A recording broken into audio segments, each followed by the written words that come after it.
please keep it to one question. KNC.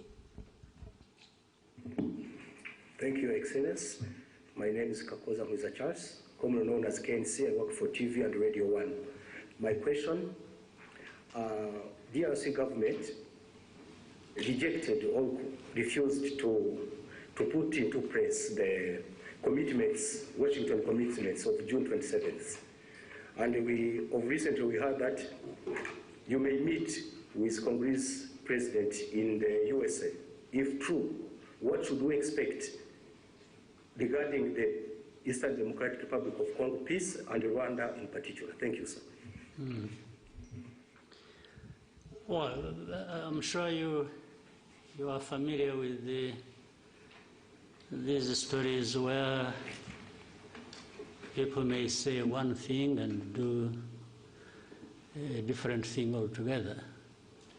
And sometimes it even becomes a pattern for some people to just not do what they have said they are committed to doing. And that is a characteristic of the situation you have with the DRC. The good thing is it's always in the open, it's in public. You don't have to explain much. If they were doing it quietly, people would get confused and start saying that maybe others are actually responsible for all that they are seeing. But the good thing, they come out and say it. They agree one thing in Washington or even in Doha, and that is made public. Then the next day or week, someone says, no, we are not going to do this and this until something else is done. And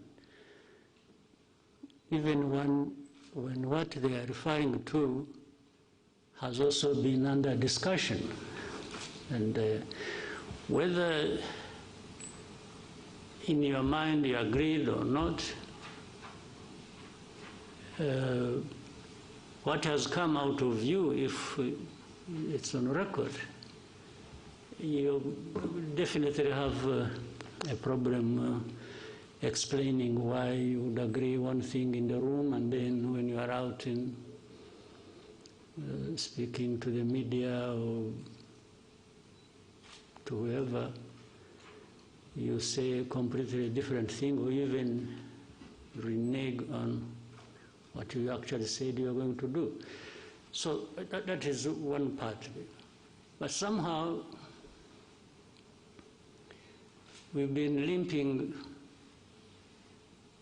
through this all the way. Some things done, others not, others half. And now maybe possibly with the time taken and effort, we will find ourselves in Washington, which I should have started with. I think the fact that there is even a possibility of meeting in Washington and discussing or agreeing or signing anything is a good effort. For all the years before, we haven't had anything like that. We have had people come visit us, visit Rwanda and Congo, and rush to the UN and the Security Council and make decisions and make announcements and pass resolutions. That's why in the first years we spent a lot of time on that without really having anything tangible in place. I think this process or the two processes, one in Washington, another in Doha, but talking about Washington, it's a good step in the right direction. Whether we arrive at a decisive moment that gives us clear possibility and optimism that we are near finding lasting peace and so on. Yeah, it's something we can still continue to hope for and work towards, but at least there is that possibility, there is that framework that is in place, and the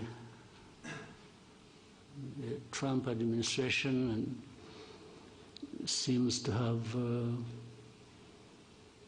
done their best. You know, some of these processes will not work, not just because we are meeting in Washington or the powerful United States is involved. Yes, they have a big role to play. It's what I was praising them for, having made a huge effort. But until those people concerned directly, via themselves, want and commit to achieve the end result, which is stability, peace, and security for all that needed, even the most powerful will remain wondering which way to go, or frustrated, if you will. So the onus is on us, mainly the people, the leaders, the DRC, Rwanda, and others in the region. You know, Washington took over this when there were also other efforts underway. I'm sure maybe one of you will be asking, or you yourself had it on mind but didn't raise it. You would be asking, what is the East African SADC process? Because they were there. Or the AU, or whatever. That speaks volumes. And the reality is the knot is tied in one place. These problems are happening, but it seems the leaders don't care or don't know, or they have refused to take responsibility. They just keep daydreaming and talking about all kinds of things, and whenever they've gone all places, the only thing they know how is to keep asking sanctions for Rwanda, sanctions for Rwanda. Okay, but if you sanction Rwanda, how does it solve your problem? How does it solve your mismanagement of your country affairs? How does it give citizenship rights to the people who have been complaining for decades and have had to take arms and fight you? How does it solve the problem of you having to import mercenaries to come and fight for you? How does it do that? I mean, you know, people should really see things for what they are, and you may hear so many stories about different things, but you also have the ability to see through all that and make your own judgment. So, summary of so much I have said, I'm always optimistic, always hope there is a chance another day and the following day, but I remain prepared to take care of the business I have to take care of. Thank you, Mr. President. Albert? Good afternoon, sir. Thank you for this press conference. Kind of a follow-up on where we started. At the same time that we have a meeting coming up in Washington eventually, at the same time you have a narrative that has been developing in these last weeks and touching on something that doesn't seem to be the way it is presented, talking about humanitarian crisis. It's incredible, millions of people displaced in Eastern Congo, that people need to have access to Goma, and that is especially developed in Europe, from what we can see. So sometimes also it reminds me of 10 years ago, or in 2012, 2013, what is this thing about Goma? Because as soon as M23 took in 2012 Goma, the whole world went cuckoo. And now again, everybody wants to have access to Goma. So what is there? Because it's at our doors. At the same time, I believe that after 25 years to have MONUSCO there, which was also part of the forces that, beginning of this year, were shooting at Rwanda. I mean, for Rwanda, this becomes something that maybe needs to be taken up. Like, how long can a force like that still stay there? And especially that they've been part of the belligerents attacking Rwanda. Mm-hmm. So what is this thing about Goma that nobody knows?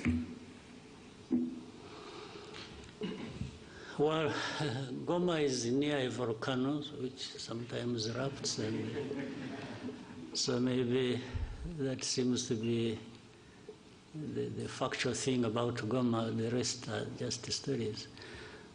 But from what you started saying, what is it that didn't actually originate from Europe? You asked something about Europe, and you are saying the stories about Goma and so on are originating from Europe.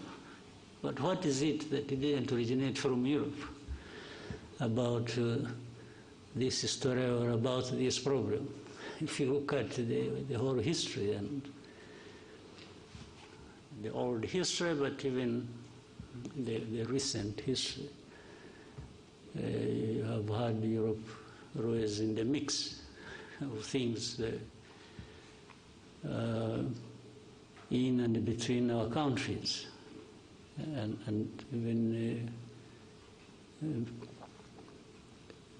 to do with the crisis we have in Eastern Congo or the region.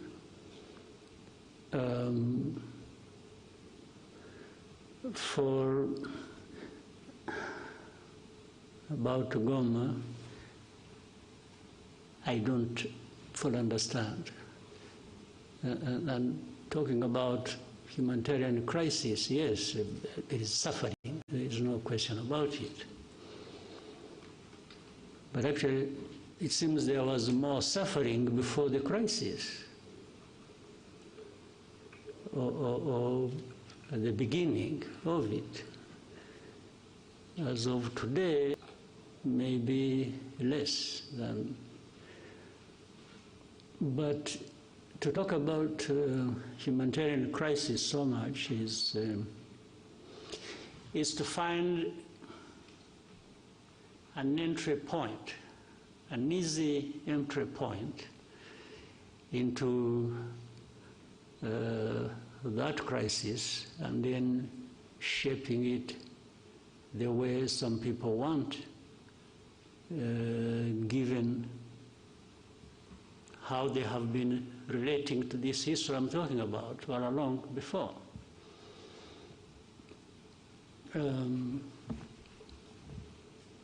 You cannot talk about just crisis or humanitarian crisis without highlighting the root cause of that. And people have always avoided bringing up matters to do with the root cause, because in the end it exposes people like that. So there is always a way to shape things in a manner that there is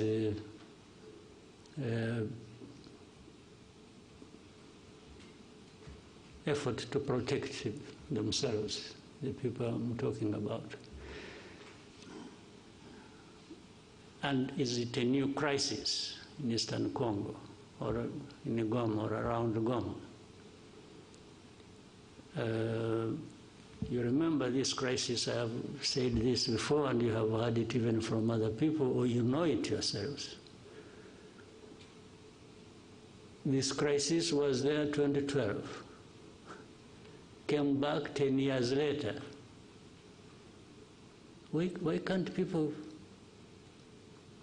try to understand? What is it? How can you have a problem 2012 and 10 years later you have a repeat of the same problem?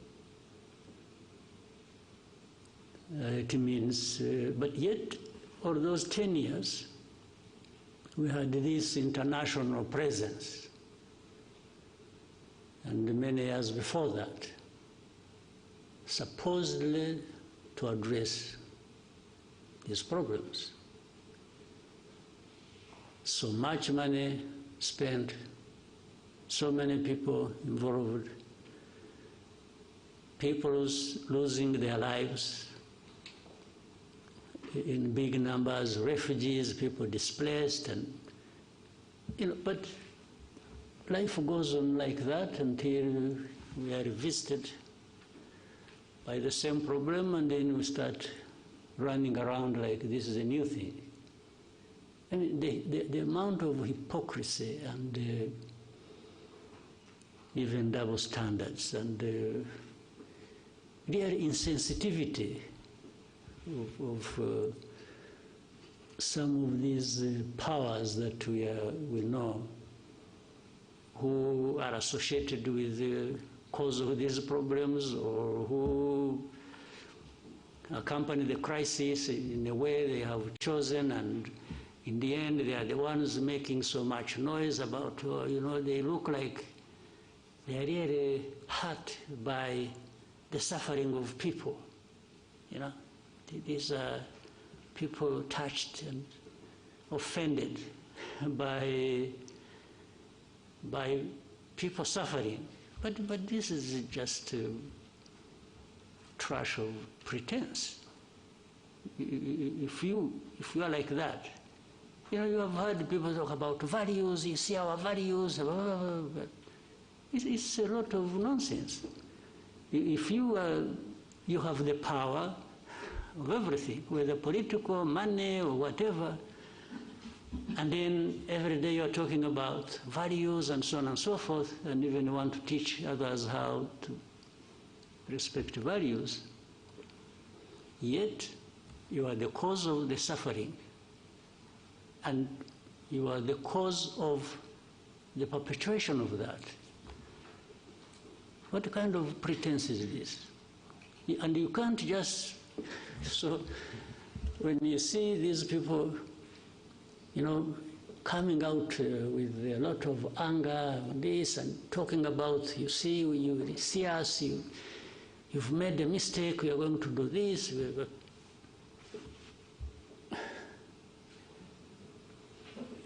In the end, all they are doing is adding more suffering to the suffering that is already there. It's not actually addressing any problem. So Goma, but if anyone wants Goma, that's fine. For whatever reason, whether it is ritual or, some believe in witchcraft, they would want to go and pray in Goma and meet their witch doctors there and so on and so forth. Still, you know what? Goma is, it's not functional as of now, but it is in the hands of some people. You go and talk to them.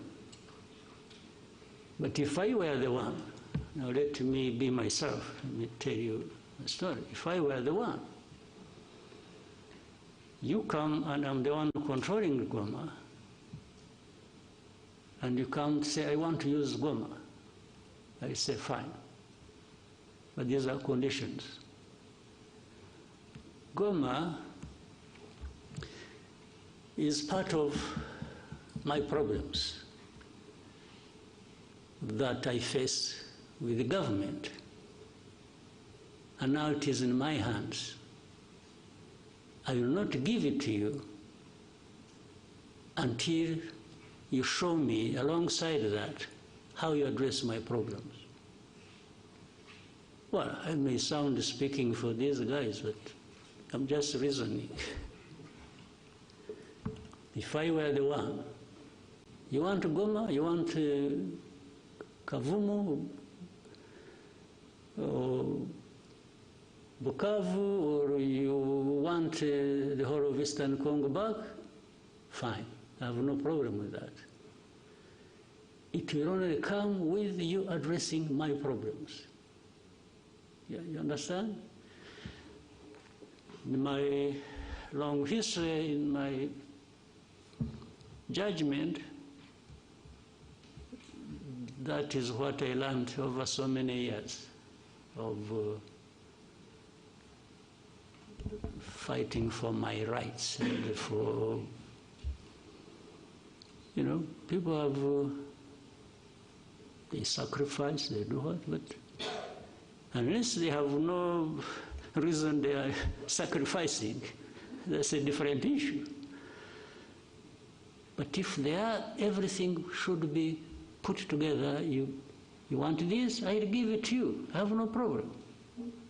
But we came to this point because of this reason. So if you don't address that reason, how do you just expect to cause problems? And then you come and say, you know, and this I'm saying because, again, for me, what you see is what you get. We used to tell the Congolese from the beginning, when, you know, we would be in the discussion and it's like you see leaders behaving like, it's like, you know, you must do this, you must do that, and they're the cause of problems. So I used to tell the leaders of Congo that asking, or in order for us to have security in our country and have peace, and that we have fought for so many years in the past, you know, it's a must. We must give each other peace. I can't ask anybody for peace as a favor they are doing to me. No. For us to have peace, I beg you, and you have to do me a favor to give me my peace. That's a different world I don't live in myself. I cannot ask anybody to do me a favor to have Rwanda secure or to have my right. Well, initially maybe I can ask you to do a favor, tactically, I can say, please, I beg you, I can even kneel down if you want. But if you don't give me my right, then it means a fight. We will fight, no question about it. So there is no way where I'm concerned, you can do me a favor for my right. Who are you after all? Who are you to have everything, including my own right, that you can control? How? Who are you? What gives you that right or power to be able to do that? So I've given you more than you really wanted, but Goma is part of the problems we have in Eastern Congo. And yes, Goma should go back to its operations as an airport. But what is it that stopped it being so in the first place? So you must address that. You want to address humanitarian crisis. I agree. There must be a way of doing it, taking on board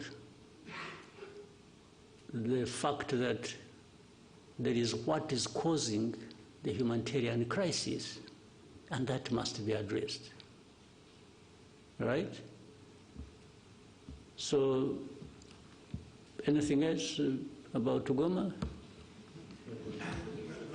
Well, somehow there is also another side of the whole story that has been kept repeated, especially now it's still alive in Europe. It's about the looting of minerals and all of that. I mean...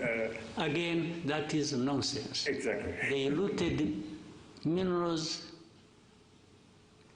better than anybody, worse than anybody I know of in history. So would you even listen to that? Minerals?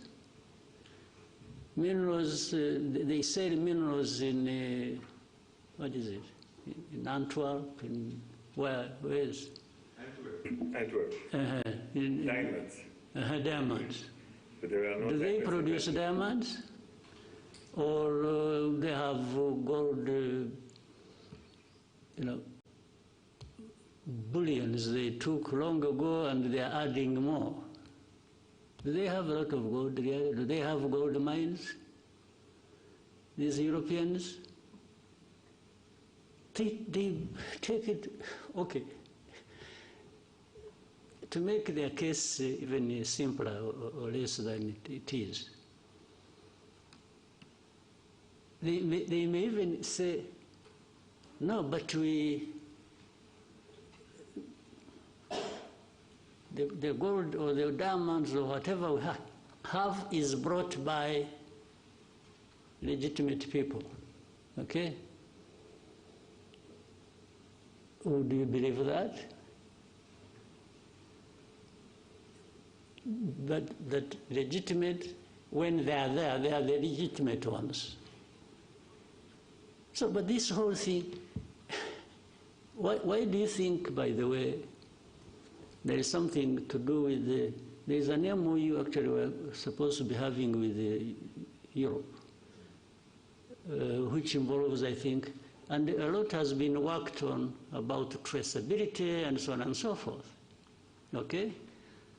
Rwanda got involved in that and passed every stage and standard that was expected on that. Now, what is funny and contradictory is, at some point, then DRC goes to Europe and says, no, don't sign anything with, but how do you not sign anything that was supposed to be transparent and show where the minerals are coming from, or who is involved? So on one hand, you want to be clear that there is nothing except that Congolese always passed through here, and some sold it here to Rwandans who went and sold it to somebody else. Others, they sell it through Burundi, through Uganda, through the neighbors. But it is only Rwanda that was picked on about minerals, simply because I think with the audience back home in Europe, they listen more to these accusations, the more they hear of them, then the more questions they raise about Rwanda. Whether what they are saying is happening or has happened or not. So minerals, really think, okay, FDLR, that actually at some point was in control of Goma, or the surroundings of Goma. Why are they found to be innocent in the whole equation? And yet every day we point out things to do with FDLR. But they are not interested. They say, no, they are few, they are... Well, if they think they are few, they should come here. We will take to... we give them face-to-face conversation with those that have been brought from Eastern Congo recently. They will tell them the stories. But do you think they even want to do that? Haven't some of you journalists, maybe I hope you're also not selective about what you want to know.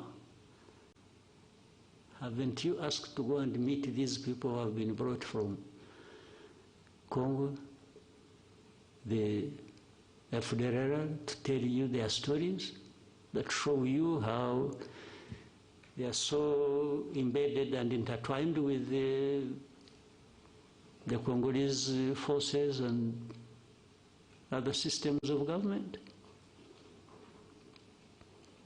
So that plays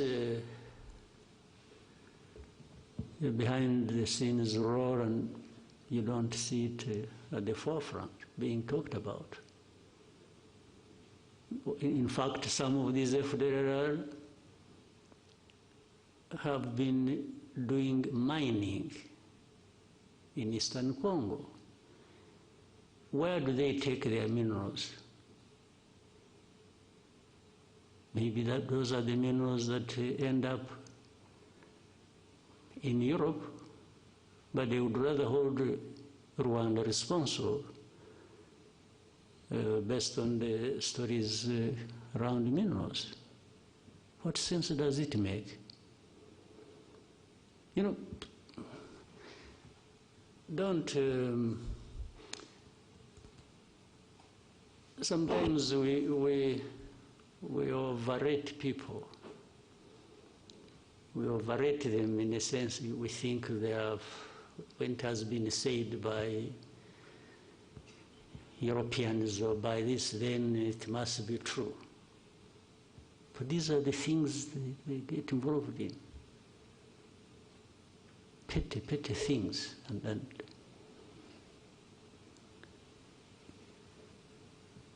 without borders. Okay? Thank you, Mr. President. We have one more question about Goma from Romain Gras of Jeune Afrique. The question says, President Macron said on the sidelines of the G20 that the M23 and those who control Goma airport have not made the necessary effort to reopen it, stating that the administrative conditions have been met by the DRC.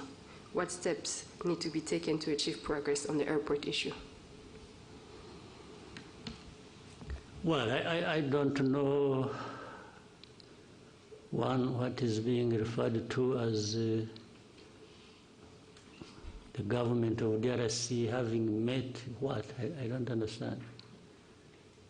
That they met what? The administrative needs. What administrative need? To the best of, I don't know what, first of all, the meaning of what he had said. For example, are you aware that the airspace in Eastern Congo is actually closed?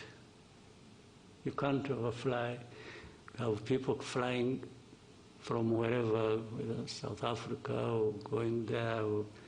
Planes don't overfly Eastern Congo because DRC government closed the airspace.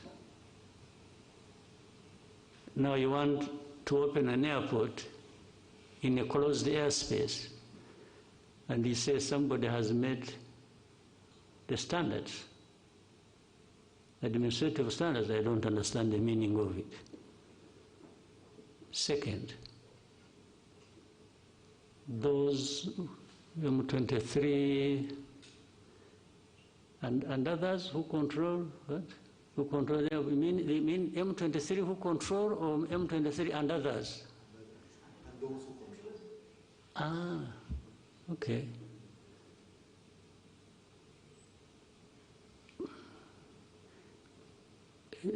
Could I equate it with saying, maybe he wouldn't like that,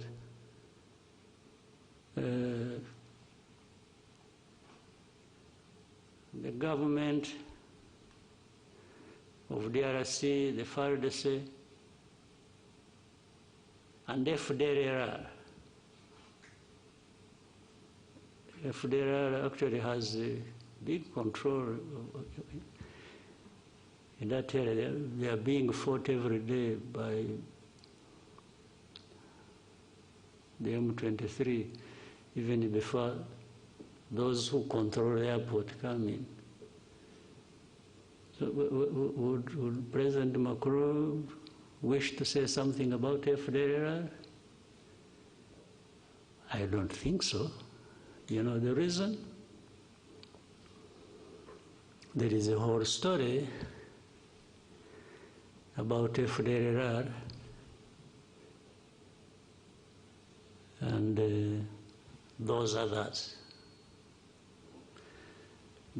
from Europe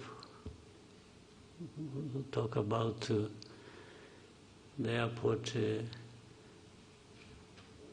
those others who control it other than M23. There are those others from Europe who control FDLR. That's why they are always quiet about FDLR. You see always when issues about Eastern Congo, about Rwanda, backed M23, and then when FDLR, they are really whispering. They don't even want anybody to hear it. And then for government of DRC, it's some individuals who get involved in these wrong things. It's not a government. I mean, this selective way of presenting issues and even wanting to address matters sensitive like that, based on how you have selected to handle it, I think it becomes part of the problem. By the way, that's why I was saying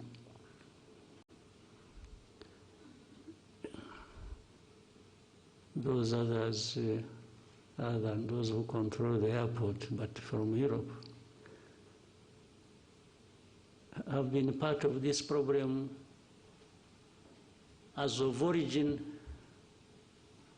of 31 years ago tragedy we had here. You've been associated with that. Maybe with the time when, if those things keep coming up, and the way they have been, we will say more about that. I think if they think we can be silenced to not talk about their historical role and responsibility in matters of tragedy here in Rwanda, and which crossed into Congo, and people are there, you see hate speech, you see all kinds of by leaders. And those others in Europe tend to minimize it and don't even want to talk about it. But then they talk about Goma, M23, and the others who control it. who control both? I mean, I guess they mean who control M23 and who control Goma. Yeah, but there are those others also who control from the same place where the voice came, who control government of DRC and control FDLR. And that's why FDLR, people keep quiet about it. But, well, if they want us to roll back the whole efforts of the understanding of how we should relate based on their involvement in the tragic history of this country and region, they are welcome. Thank you, Mr. President. Next question for Lionel. Thank you, Mr. President. My name is Lionel Ditali from Pan-African Review. My question will be about Africa's security in more broader terms. At the recent Land Forces Commander held in Kigali, you noted that Africa still faces the world's the most active conflicts, and that the response is constrained by external bureaucracy and decisions made afar, even when speed and autonomy are needed. At the same time, Rwanda's interventions in Mozambique and Central Africa show us what African-led solution can achieve when partners trust each other and act decisively. So in light of these contrasting realities, what do you think are the reforms required for Africa to be able to strengthen its capacity to respond on its own terms? And how do you see Rwanda's interventions or partnership shape that future? Yeah, it's an important question, but very difficult. Again,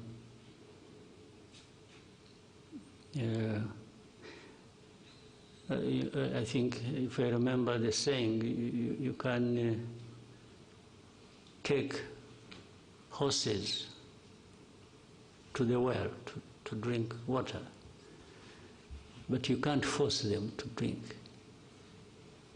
You take them there, but it is the horses to drink the water anyway. If they don't want, you can only stand by and watch, isn't it? So I think Africans, we have everything. We have the water in front of us and we are thirsty, we should be drinking. But we find an excuse for not drinking the water. I don't think we need anybody coming and whipping us into that. So when the Africans decide to drink the water that they actually badly need, I have no medicine, I can't. The only thing we try to do when we collaborate with our brothers and sisters on the continent, like in Mozambique or Central African Republic, or participate in other efforts, we are only trying to say we can drink the water. We are actually drinking the water based on our thirst for it. Well, and then it's like saying, why don't you? Telling somebody else, why don't you quench your thirst? So, I don't know. There is nothing Africa doesn't have, actually. All these things, or these areas where we fall short, I can only be surprised and say, why? Why do we keep falling short on everything, including the provision for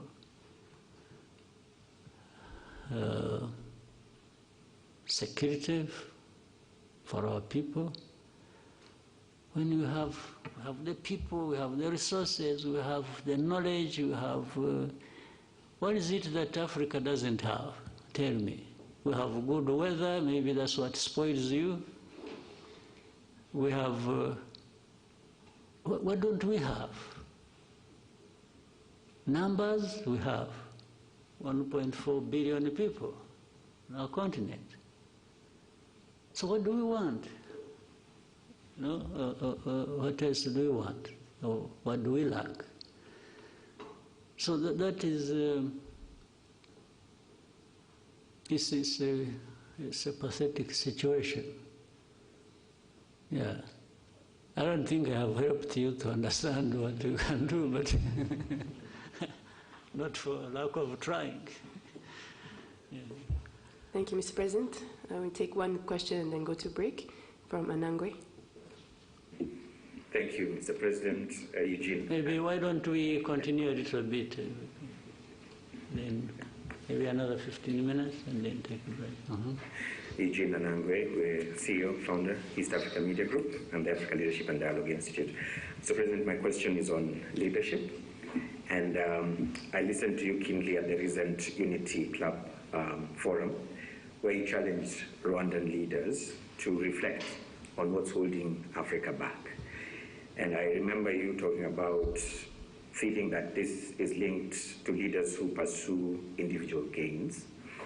For the close to 20 years I've been in Rwanda, I reflected on this, especially listening to people who have been serving in different quarters.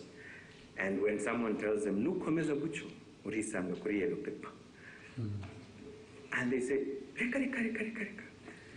And the reka, reka, reka is not because they don't want to serve, but because of the pressure to deliver that leaders in this amazing country go through. The pressure to deliver without apology. Exactly, yes. And this brings me to the question of your style of achieving this culture. I know of countries where people will kill each other to get those positions of leadership. But here, not everybody can take that pressure to deliver without apology. So if you were to deliver a lecture at President Kagame's School of Leadership, what would those three things be that you'd say about this subject of servant leadership that happens in this country? And then the East African community, the momentum seems to have died out. Checking on ground, people feel like it's not the same pressure, the same momentum that was there. I know in this room, half of the people might not know who's the current chair of the ESC Heads of State Summit. It's not like long ago where there was a lot of hype around this. Something must have happened, Mr. President. I don't know if you also feel the same. What is that might have happened?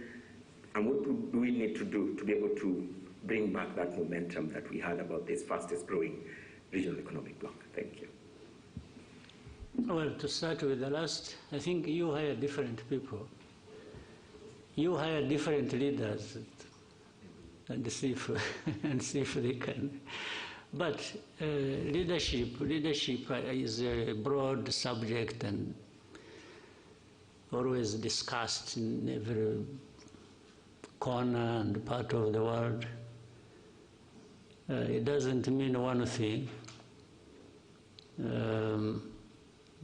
Many people have different definitions or interpretations of what should happen. I'll give you my take. It's so simple. First, leadership isn't about just serving yourself and being proud that you've done something for yourself, except you can do that only if you are delivering something. Because if you are leading people and you are delivering and you see the benefits reflected in the lives of those people, then you can have personal satisfaction and pride.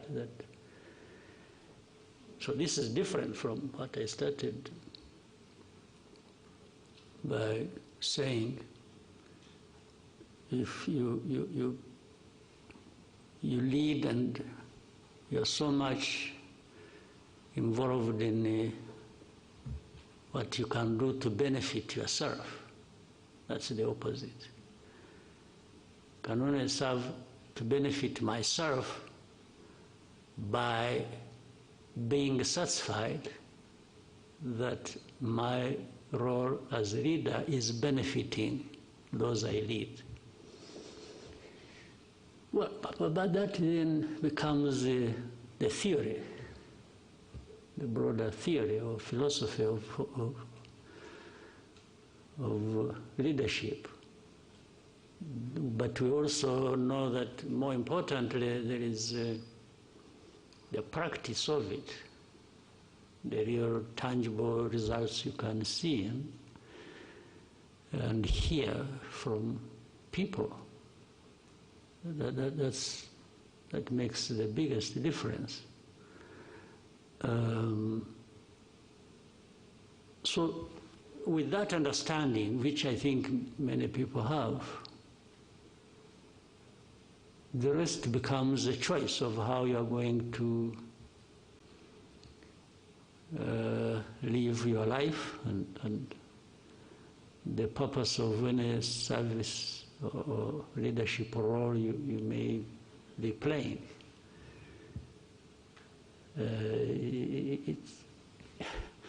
We can learn the theory,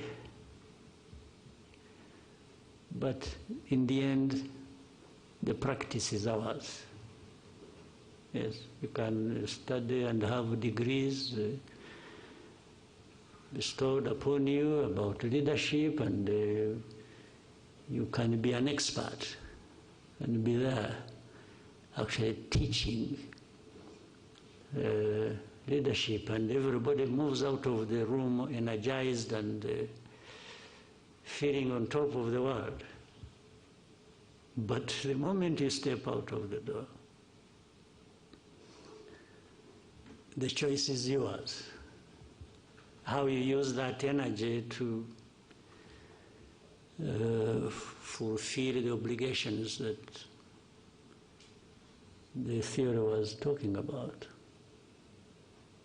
So it's not an easy thing. So you can therefore have this and match it on to what you asked about East Africa or whichever entity or institution. We have to keep trying, we have to keep challenging one another on the basis at least of this theory, and then tying it with the practice and say, but we are saying these right things in this institution, but the practice seems to be coming out differently.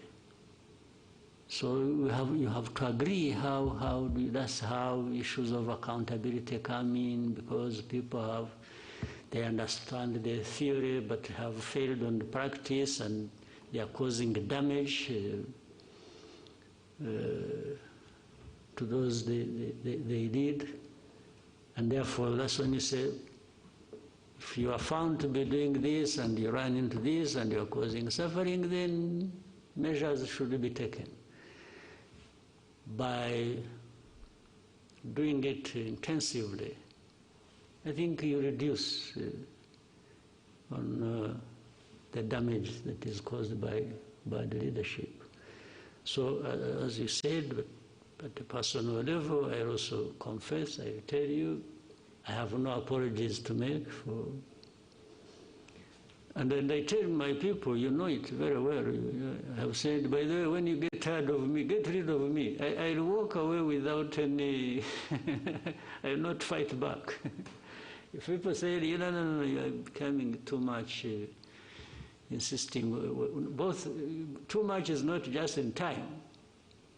Too much can also be how much you do in time that disturbs people, okay? But accountability and the desire to have results is not for the half-hearted, no. So by nature, I found Either I'm doing it, unless somebody shows me saying, what? There's something wrong you are doing. I listen, by the way. I also have ears, I have a sense of trying to listen and learn, but if nobody comes up, and we all agree that what we are doing is the right way to go, on that one I push everybody in my domain as much as I can. But age is catching up with me, so I have some reduced energy, not like I had 25 years ago. But I still have, I can still bite. I still have some, right. Thank you, Mr. President. Vincent? Marco's Excellency, Vincent Gassana, Katie Press. Bear with me, sir, I'm going to go back to the DRC crisis, which continues to cause instability, insecurity, and of course, devastation for the people of Congo. It seems to me, sir, that the main factor perpetuating the crisis is what is a determination by certain Western governments to direct away from the attention away from the causes, underlying causes of the crisis, and instead just seeking to make Rwanda some kind of sacrificial lamb for every sin to do with the DRC.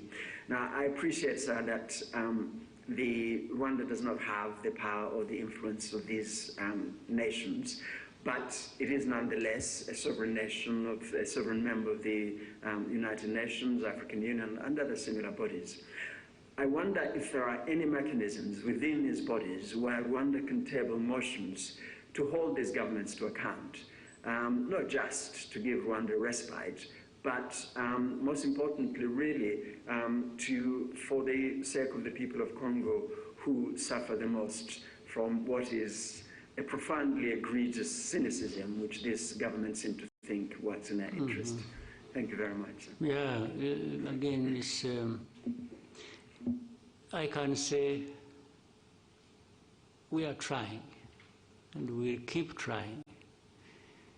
Maybe every day that comes to pass has brought something new, and looking forward to the next. But this is the state of affairs in the world we live in. There are these things that are never straightforward, and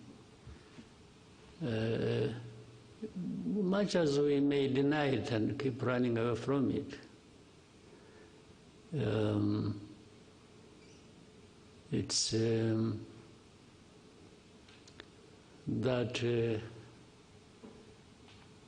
saying, having the might tends to make people right, or give them the right. So we have had this for a long time. They might tend to think they are right, and they don't care, even when they realize that what they're involved in is wrong.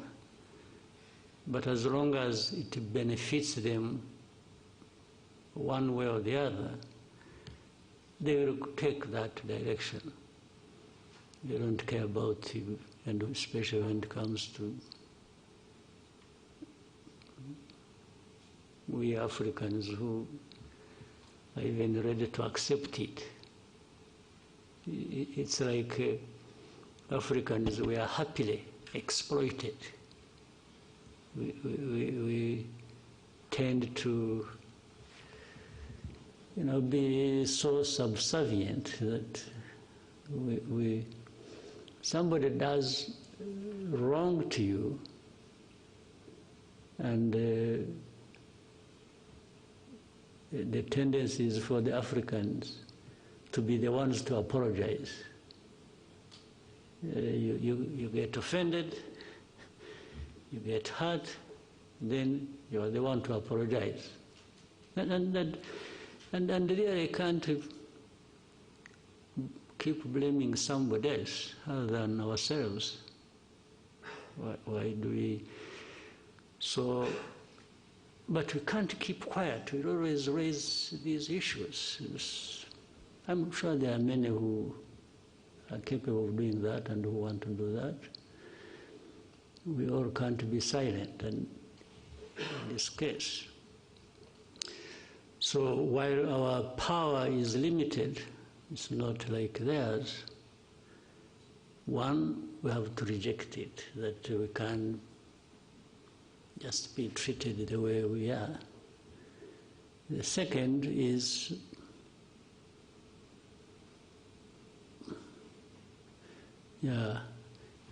we even have some way of fighting back.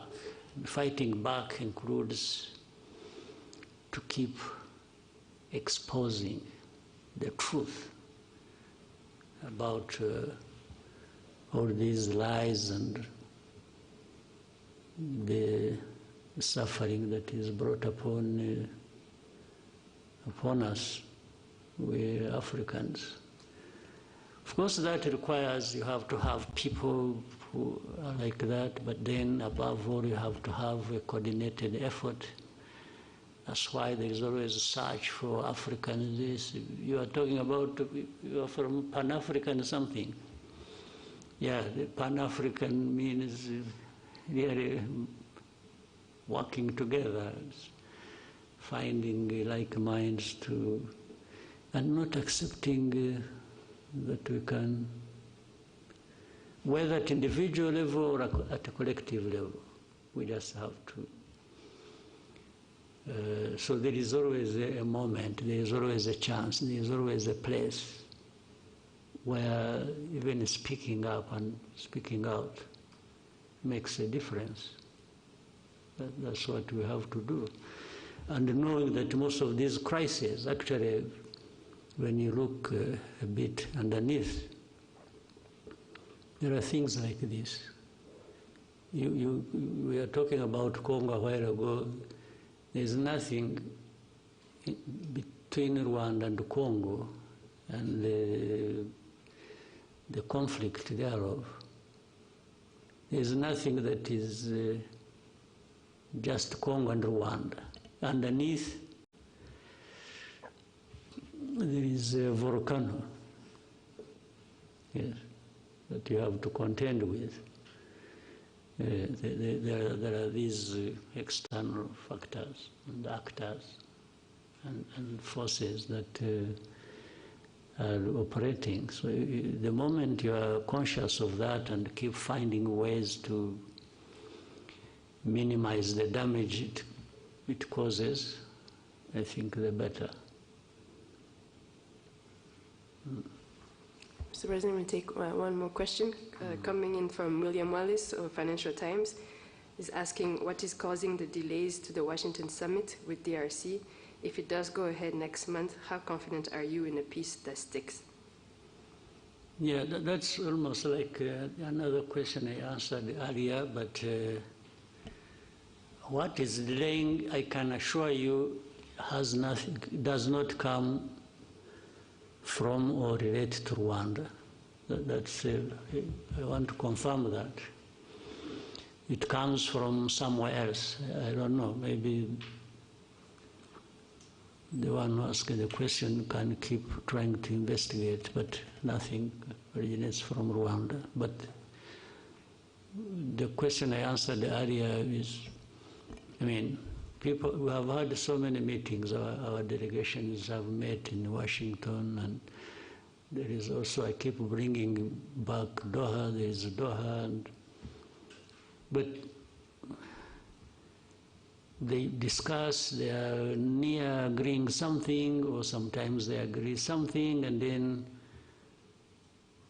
just out of that place, the next day, somebody is just it's in the open. It's not done quietly. Something, no, I want to do this until you have heard somebody say, We are not going to sign anything in Washington until Rwanda has removed forces from DRC. That becomes, but these are things that have been discussed even before we went to Washington. There was a discussion about that, whether in Rwanda or so. But then you are in Washington, we agree that yes, there are a number of things that are going to be done by both sides, and this is the sequence, and they sign. Our people, delegation, and the delegation from there, they sign. And then after that, the next day, whether still in Washington or back home, they say, no, we are not going to do this until, now they set different conditions other than what was actually done and agreed in Washington. So this is what delays the things. So for us, we've been here waiting. There were many times we are hoping that they are saying that maybe beginning of December, I'm not sure that we are going to meet in Washington. I'm not sure whether tomorrow somebody doesn't say, no. For me, I'm not going to Washington because either last night he dreamt or was told by a priest whether the backward, the old priests or the new ones, that it's a bad idea or it's a bad omen to do this. And somebody just says, I will not go. So what can I do?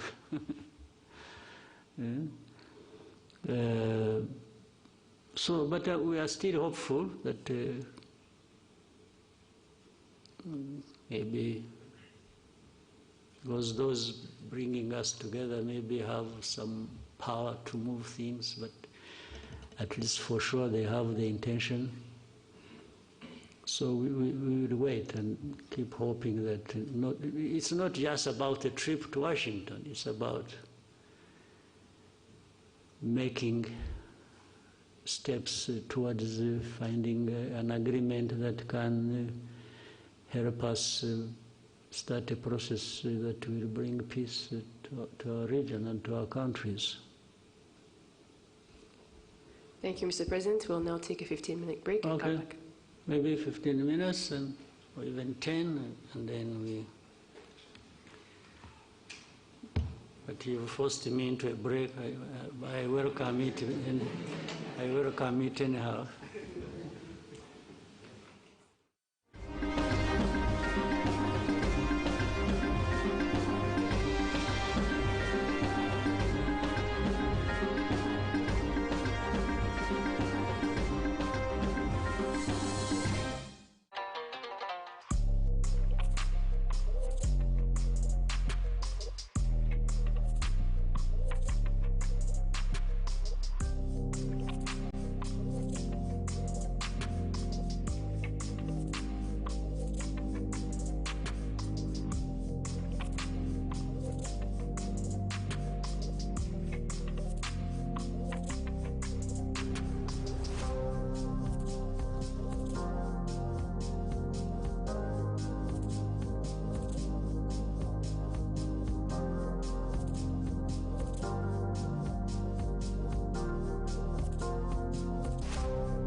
Bienvenue dans Destination, l'émission qui vous fait découvrir les lieux emblématiques qui façonnent le Rwanda d'aujourd'hui et de demain.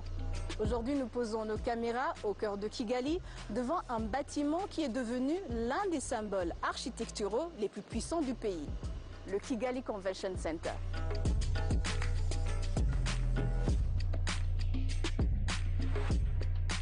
À proximité, il y a le parc Kigali Centenary, les centres commerciaux, le Chamber of Deputies et le musée de la campagne contre le génocide à quelques centaines de mètres. Nous sommes à présent à l'intérieur de ce lieu emblématique et pour mieux comprendre l'histoire, l'architecture et le rôle stratégique du Rwanda Convention Center, j'ai le plaisir d'accueillir notre guide d'aujourd'hui, Nice. Ipaki ya Didos ugura guhera ubu promosiyo ya Eat and Win ya Didos ifite ibihembo birimo amafaranga azajya atangwa buri cyumweru, amagare n'ibindi bishimishije. Biragusaba iki? Gura Didos usanga mu buryohe butandukanye. Icyo watsindiye uragisanga gishushanyije imbere mu ipaki. Amategeko n'amabwiriza birakurikizwa. Didos, Eat and Win. Ugushyingo kuri Canal+. Combien de signes Michael Jordan? Abagira amarangamutima mwitegure kumva ubushagarira kuva ku mutwe. Donc faut vraiment que tout soit parfait. Kugeza ku kano k'agahera kuko Ugushyingo ari ukwezi ukuri kujya ahagaragara.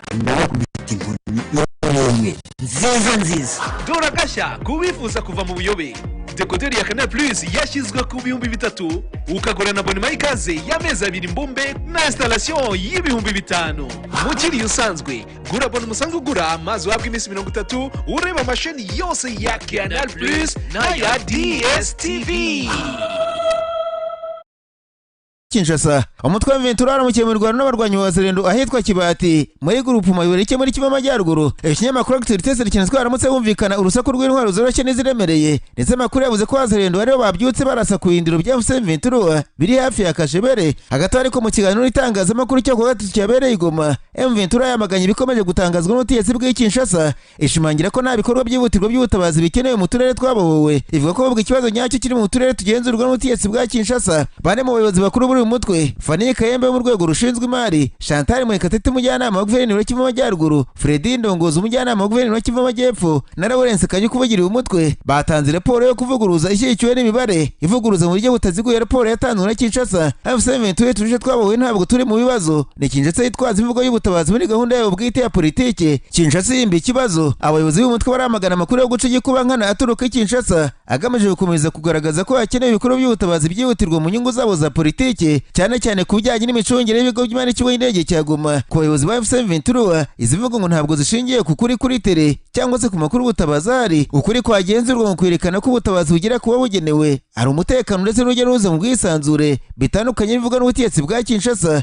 Nk'uko Chantal Murekatete akomeza bivuga, wemeza ko imiryango itabara imbabare ikora nta nkomyi mu turere twa Masisi, Rucuru, Rubero na Nyiragongo. Imibare yatanzwe na Chantal Murekatete irivugira ubwayo, aho yavuze ko ibigo 11 bya Loni, imiryango itegamiye kuri leta mpuzamahanga 91 n'imiryango itegamiye kuri leta yo mu gihugu 603 ikora buri munsi muri utwo turere. Kuva muri Mata abakozi bo mu by'ubutabazi 1966 batambutse mu bwisanzure kandi imfashanyo nyinshi zatanzwe nta nkomyi, imisoro itemewe cyangwa se iterabwoba ritaziguye nta bigihari. Ibyongera kuri ibyo ngibyo ni ukuri kwirangijwe n'umutegetsi bwa Kinshasa nk'inzira zo ku butaka zitekanye, imihanda ikinguye n'uruhererekane rw'imodoka zigenda mu mwuka ubona ko ibintu bigenda. Abayobozi bakuru ba Ventura bavuze kandi ko isubukurwa ry'ibikorwa by'ubukungu rigaragara ngo habaye iherezo rya bariyeri zitemewe, guhuza imisoro, kubura ko bambura abantu mu mihanda no gutembera mu bwisanzure byaragarutse. Bashimangira ko amasoko yuzuye kandi abona ibicuruzwa ndetse akaba no kugemurira uturere tugenzurwa na Kinshasa ibiciro by'ibiribwa ngo byaragabanutse nk'ikimenyetso cy'ubukungu bwifashe neza hamwe n'ubucuruzi bwazamutse. Ariko kandi Repubulika ya Demokarasi ya Kongo yasabye umuryango SADC kwifasha gushyira igitutu ku Rwanda kugira ngo rubashe gucyura ingabo ivuga ko ziri ku butaka bwayo. Kinshasa yatanze ubutumwa biciye muri perezida mushya w'inteko ishinga amategeko yayo Emeboji Sangara ubwo ari mu nama y'ihoro rya komite nshingwabikorwa w'inteko ishinga amategeko y'umuryango wa SADC yabereye Durban muri Afurika y'Epfo. Uyu yagaragaje ko kuva amakimbirane hagati ya Kongo n'u Rwanda yatangira, igihugu cye cyakunze kugaragaza ubushake bwo kucyakemura biciye mu biganiro bya Rwanda, ibya Nairobi, ibya Washington M23 n'ibyaduha Kinshasa imaze igira n'umutwe wa M23 ivuga ko ishyigikiwe na Kigali ku itariki 15 Ugushyingo impande zombi zakize umukono ku mahame shingiro azazifasha guhagarika intambara imaze imyaka ine zihanganisha.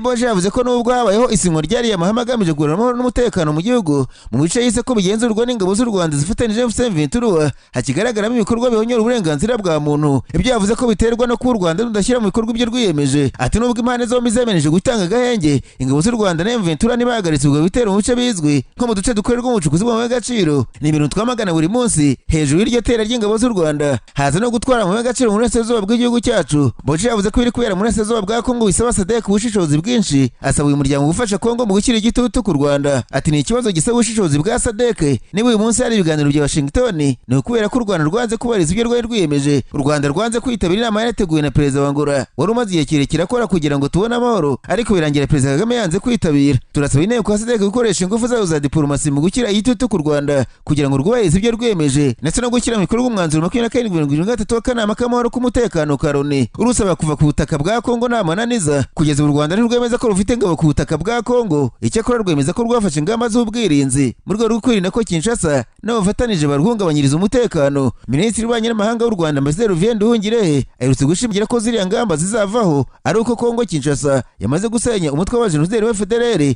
nk'uko bisabwa n'amasezerano ya Washington. Nararanganisha amaso ibinyamakuru byandikirwa muri Kenya, abanyamakuru bakize amakaramu ku mpapuro barandika banditswe ko guverineri w'intara Taransiyo muri Kenya Bwana George Natembeya yamaganye icyemezo cya leta cyo kumwambura bamucungiraga umutekano. Yavuze ko azira gusa kuba nenga imitekerereze ya perezida William Ruto. Uyu mutegetsi w'intara yavuze ko bamurindaga yaba ku kazi no mu buzima busanzwe bamwambuye, ariko agakeka ko byaba bishingiye kuba adashyigikiye ko perezida Ruto abona amajwi umutora wo kuzuza imyanya mu turere twa Marava ndetse na Kabucayi, agasanga kuba mwambura ari ukumutera ubwoba. Ikinyamakuru tuko cyanditswe Guverineri Natembeya avuga ko perezida Ruto yabikoranye ubugome n'umujinya agamije kumubuza kugira aho ajya no kumucecekesha. Uyu mutegetsi w'intara yamaganye uyu mwanzuro, yavuze ko bigamije kumucecekesha no kumugaba ibitero ndetse yarakeye ko n'imodoka z'akazi baza kuzimwambura, ariko nayo ngo ntashobora guceceka ngo yakwemera agapfira demokarasi. Umugabo usanzwe uvugira hejuru ya nenga guverinoma William Ruto yavuze ko n'ubusanzwe ibiro bya perezida bitamureba neza kuko avuga ibyo atekereza, ariko ngo adateze gucecekeshwa ku nyungu z'igihugu azavuga igicaka kikaba. Aya matora muri aya gace yabaye ku wa kane, abasesengura bavuze ko ari igipimo gihawe perezida William Ruto kuko kuyatsindwa ishyaka rye rikabura amajwi byerekana ko urugendo rwa manda ya kabiri 2027 ruzamurushya ndetse ko byanatuma ashaka abandi bantu bafatanya akaba yakwirukana visi perezida agashaka undi wabasha kuzamuburana amajwi mu karere ka Mount Kenya.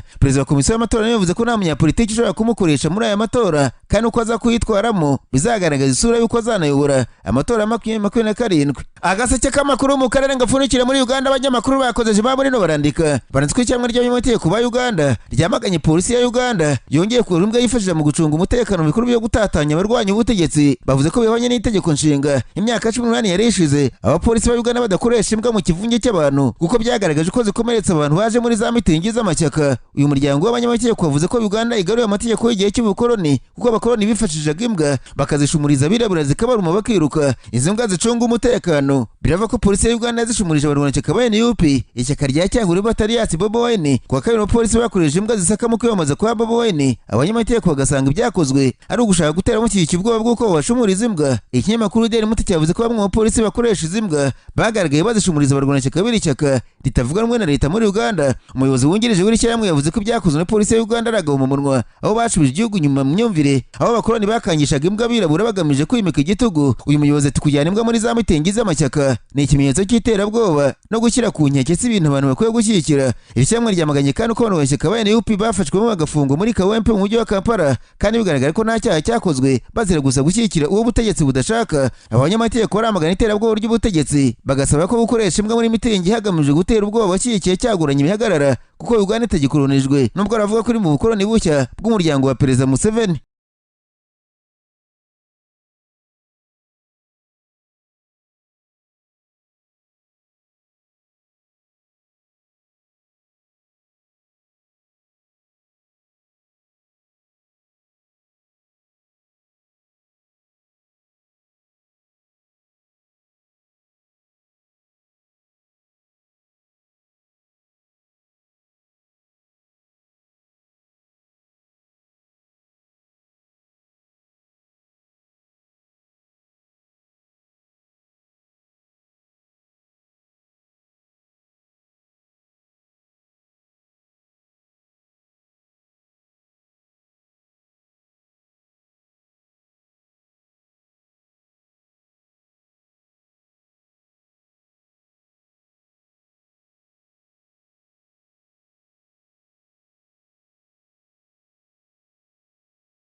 agaseke k'amakuru mu karere ngapfunduriye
ibyo bibazo.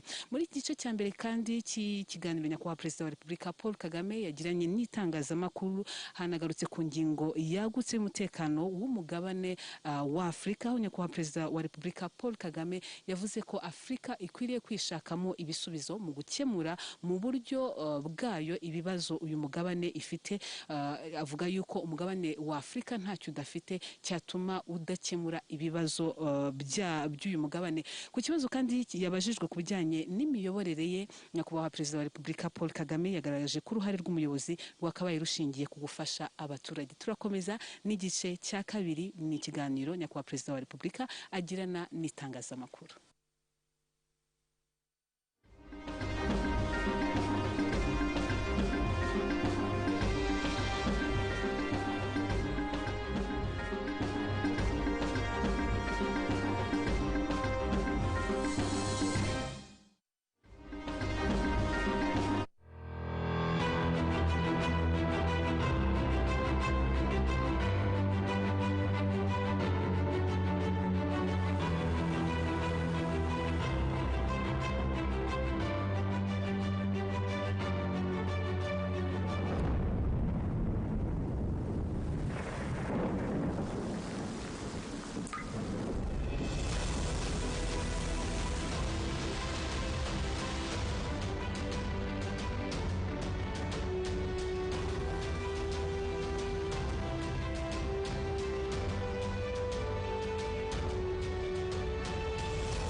We'll proceed right away with the remainder of the questions.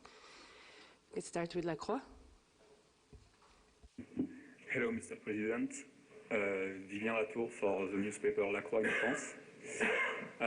What are your thoughts on the very likely dismissal of charges against Agathe Abiyarimana in France and the link or influence her family could still have with FDLR through Kinshasa?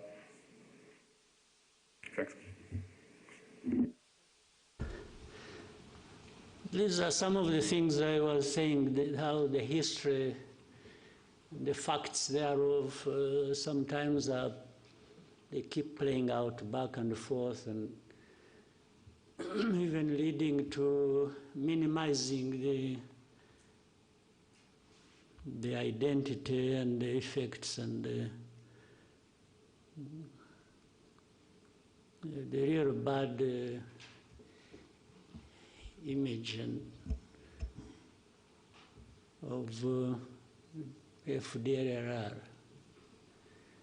And we see it playing out in different places and ways. Yeah, in the recent time, years, months, we are aware the son, one of the sons of the son of Abiyarimana, and some of the people who ran away from here, by the way, who live in Europe, United States, and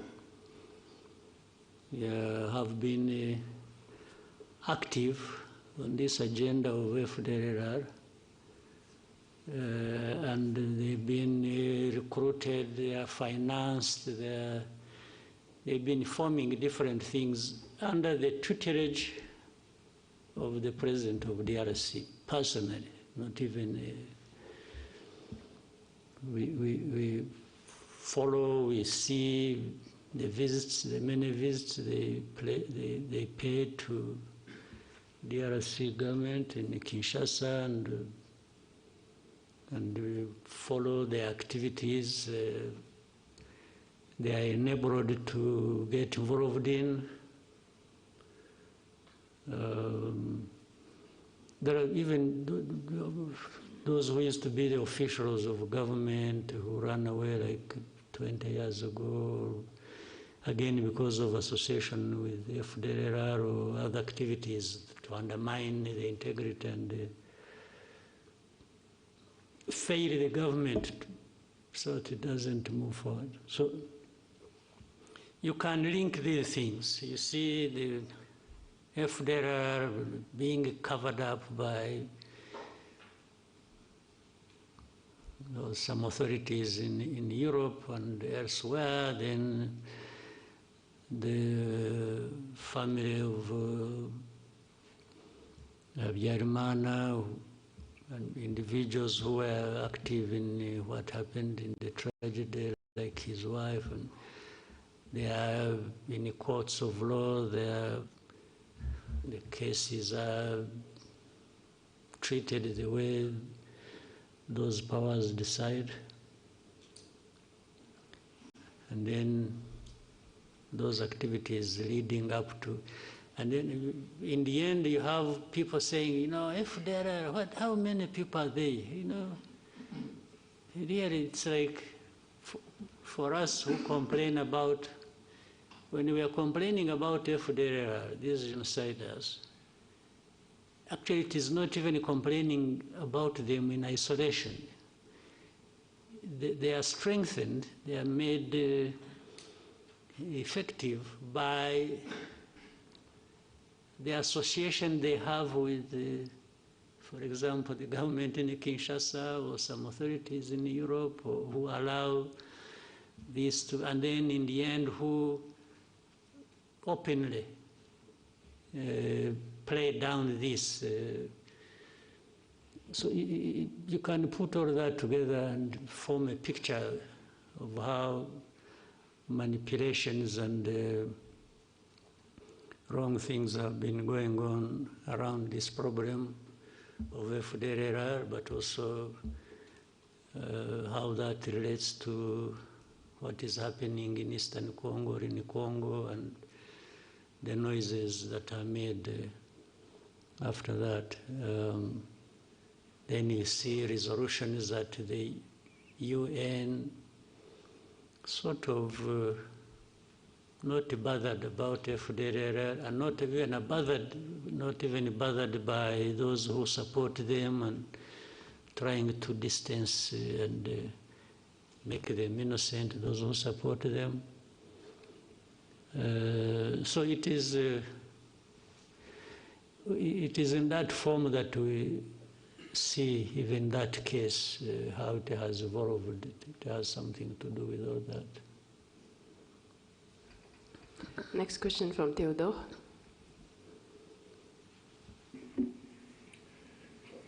Hello, Mr. President. Theodore de Queiroz. I'm a French journalist based in Rwanda for Le Monde and the AFP, and also TV5 Monde.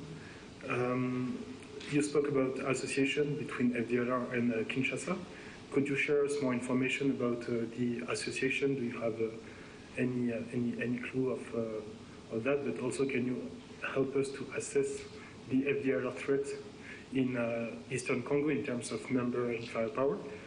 Also, as dismantling the FDLR group seems to be one of the key of the Washington Peace Agreement, when will you consider that this group is dismantled?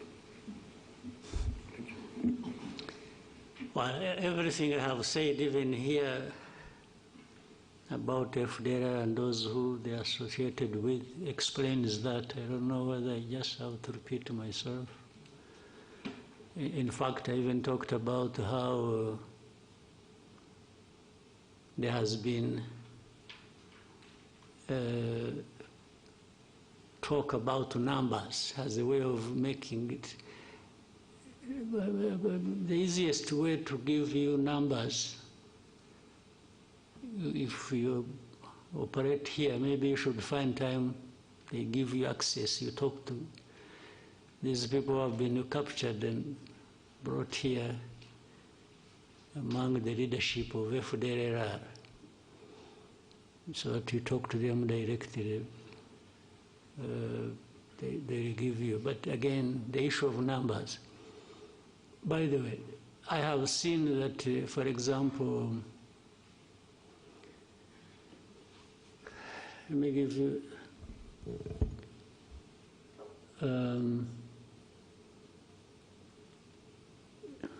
you know, in Congo, there are different forces.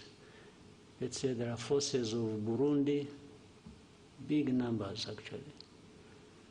Last time, since we talked about Goma, that even before just before Goma fell, Burundi had in Congo over 10,000 troops on the ground. Then you know that there are Ugandan forces in the areas of Ituri, Beni, and so on and so forth. According to DRC, these are invited, so meaning they are there legally. But for the forces, for example, of Uganda, one of the reasons they are legally there or invited is to do with these groups of ADF. Would you be interested in finding out or understanding, or let us understand, in terms of numbers, how many are ADF? To make it such a significant problem that justifies the presence of, let's say, the amount of forces the number of forces that came from. Do you have an idea? So, because I suspect there may be a fraction of FDLR, but it is taken seriously by that label put on them, terrorists. You see, terrorists, even when they are 5, they actually do harm, and people take that seriously. So if there are, why no one would take them seriously, knowing that their history, and worse still, knowing that they are associated with a government in DRC. And I mean, this is a public knowledge. Even the way you have heard of hate speech, you have heard of all kinds of things. If you want to know, you must be knowing. So still the issue becomes, how many would they be? How many? So it's like putting me to task. One, it is falsifying the issue of numbers. If we want to know about numbers, there are many. That's very fact. Then, but the essence of saying how many are they? It's like to say you are exaggerating. No, I'm not talking about you. I'm talking about what you said that is said by so many, including authorities in Europe. I have been asked by some leaders of Europe, how many are they likely to be? When somebody asks me that question, immediately I know he's interested in covering up the problem. And therefore, I associate it with all this I see. I said earlier, when you are talking about FDR, say the resolutions, the statements made at the UN, they come saying, it is really like a whisper. It is just mentioned in the passing. It's not, but the reason is so that it's like Rwanda should not be taking action against them, which means from there, I can see they are saying they are not connected with the whole history or even their responsibility in what they did here. Well, by the way, they have also questioned even numbers of those who were killed in the genocide. It says moderate this, and the others are just mentioned in the passing. It becomes an issue of moderate people who died. It's not about the mass of people who were killed in the genocide. This has been a subject of discussion and debate unnecessarily, in my view, for such a long time. So, the connection with between FDR and the Kinshasa government, my friend, I'm sure you know. And as a journalist, I'm sure you investigate, you should be knowing. I don't know whether I'm being tested to show how much I know, because I'm being asked by people who know. Then we can put it another day. Next question to New Times. Thank you so much, Mr. President. My name is James Munyanez. I'm from the New Times. Mr. President, you have previously said that Africa's instability is often the result of leaders failing their people, and that coups are symptoms of deeper governance problems rather than solutions. Mr. President, with the recent developments in Guinea-Bissau and in other places before that, like Madagascar and other areas across Africa, what do these developments reveal about the state of governance? What is that? what do these developments, like the coups that we've been seeing, reveal about governance, the state of governance on the continent, and what should African institutions and particularly the leaders of Africa do differently? Because, Mr. President, there's a sense increasing among young people that maybe you have leaders that kind of protect a club of leaders across the continent that kind of protect each other. So what should leaders of Africa and what should African institutions do differently, Mr. President? Thank you. You know, first time when I heard about the coup in Guinea-Bissau, even now I'm not sure really what happened. But when I heard it first, I thought somebody was carrying a coup against himself.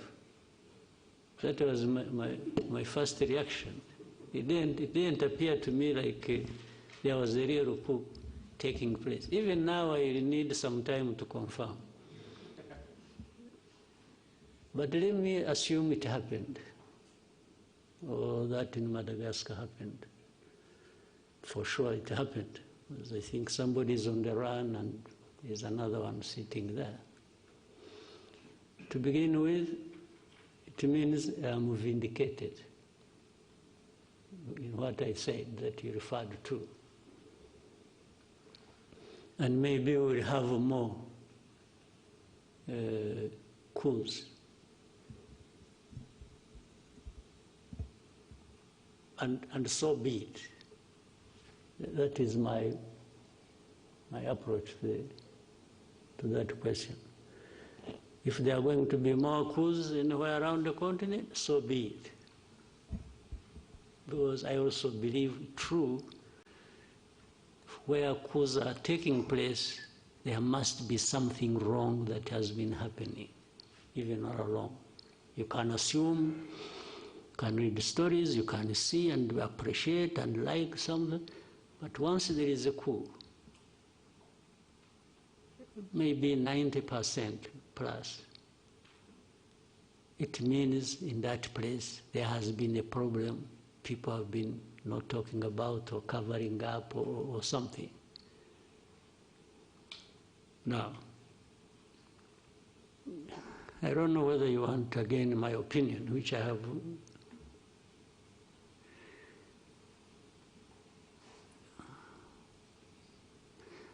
Because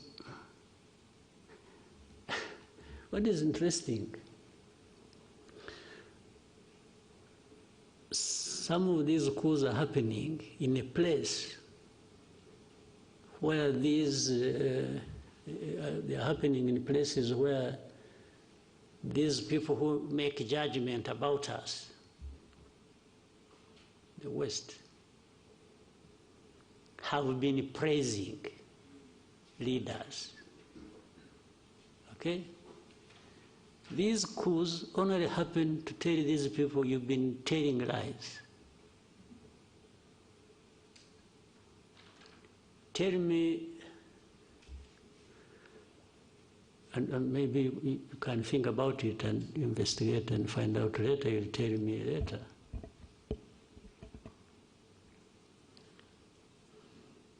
If this coup is not a coup against, let's say in Guinea-Bissau,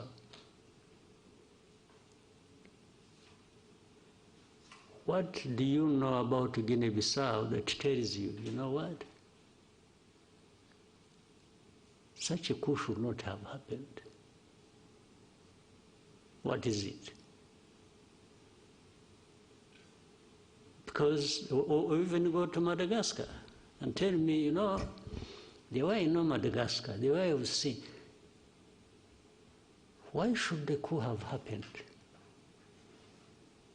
When we ask ourselves the questions in that form, we might then get to understand whether there are underlying problems or there haven't been, somebody just out of madness acted and overthrew a government. So the young people you talked about, you call them Gen Z? Yes. Well, why did you go to Z before you went to Gen Zero? I mean, the last resort, maybe. Is that what it means? I'm just guessing. Still, they are an expression that something is amiss. It may not even mean that they are always right. You see? But I would rather than, for those of us who are still around and don't want to be overthrown, we may need to find a way of making these young people responsible also, so that they feel they are part of, and therefore no need to overthrow. You see what I mean? Because there are so many, they can't all also be operating recklessly, collectively.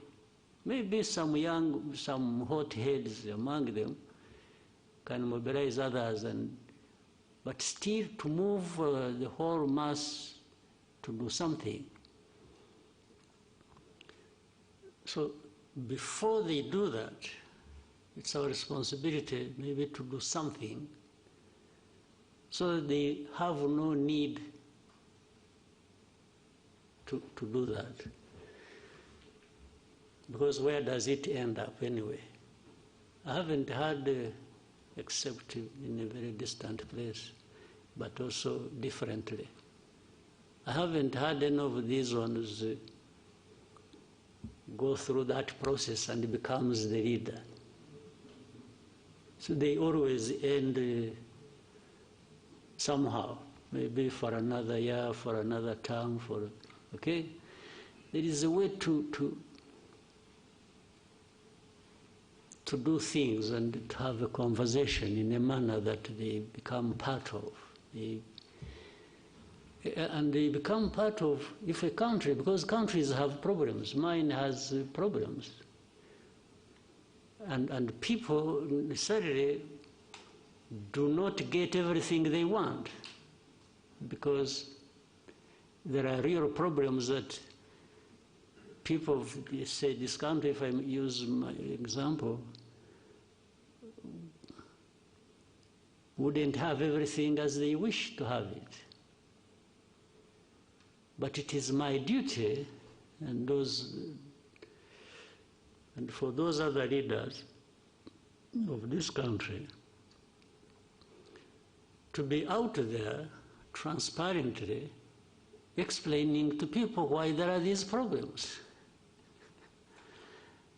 and show the effort you are making, and also that it involves them to try and deal with this problem. If somebody has a problem they understand, they won't be violent. They'll even be more sympathetic. They'll be a bit sympathetic because they know somebody, let's say you may say you want a road there. People may say, I want to see a road 100 kilometers from here to there, tarmac road. But if I go to them, I say, you know what? I'm really trying to put this road because I also think it should be there. But the resources we have, the envelope, so small that we have to split it in so many things, hospitals, schools, this and that. So I'm still falling short of the budget to take care of these roads. So please bear with me. And then I will also tell them, we see in our tax revenues, we are trying to get money from, but you're also not paying up. You are dodging taxes, you are doing this. So please, if you have, I'll make sure that your money, yeah, we'll find a way to making this road. Or, you see, they were used to having these powerful people, the donors, giving money, and they'll tell them, you know what, they no longer give the money. You were used, you were spoiled, that these people would provide the money, but they are no longer showing up. Maybe they all have their own roads to build too, and the money is falling short. So, and say, but bear with me, but let's be together. So if you are transparent, and they understand, they don't have that thing because it's not your problem. It's not somebody who got the money and took it in corruption or something. Why would anybody get angry with me if I have explained like that? But if they suspect, no, but you're not sure, you're not taking your money, this money for yourself, they will not be sympathetic. They may even tell me lies and laugh and clap and like they have listened to me, but in their hearts, they are keeping a grudge with me. Yes. So one day they will show up on the street. If it's the road, it's a hospital, it's this, it's that, and then later on they get news about this man who is not, he's building a castle in Paris or in Brussels or in New York. They will come for your throat. Yes, they will, it becomes only a matter of time. They'll come for, they'll come at you and you'll face it. So, but for the coups, for me, I summarize what I've said before. In a way, maybe, there are good coups and bad coups. There might be a coup by somebody who got high-handed and high anyway, just not handed, but high, and became reckless and thought because he has a gun he will go and take power. That's a bad coup. But if somebody, a group of people say, no, enough is enough. These guys have been telling us lies. They've been doing this. They're enriching themselves. They are cheating us. We can't have it anymore. It's stinking. And they go for whatever form they do it.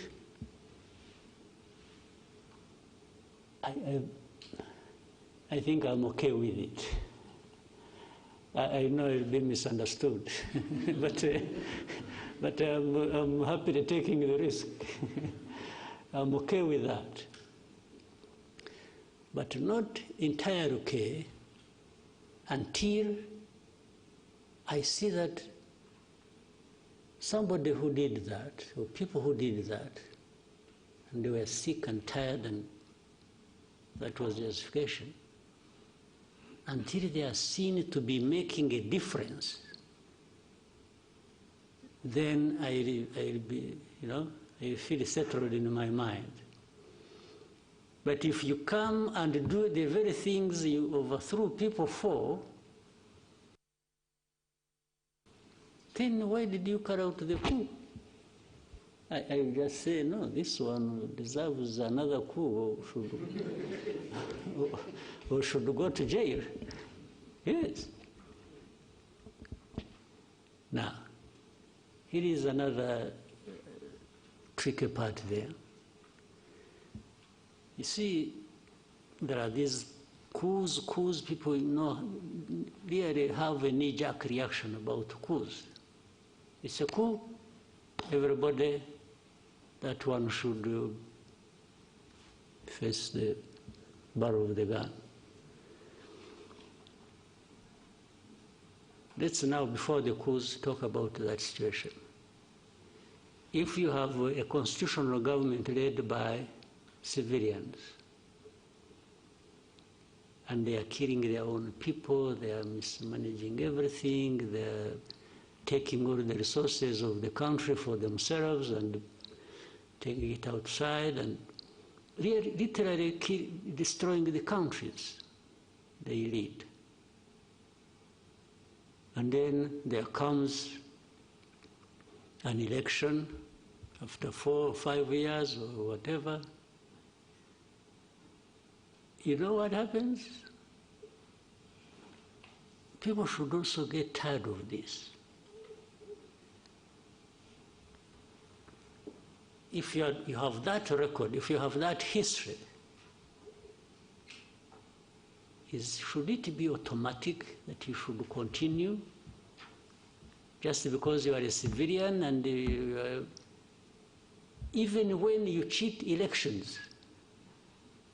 Do you get it? Because it has almost become automatic that if you are there, you are sure of winning the next election. Okay?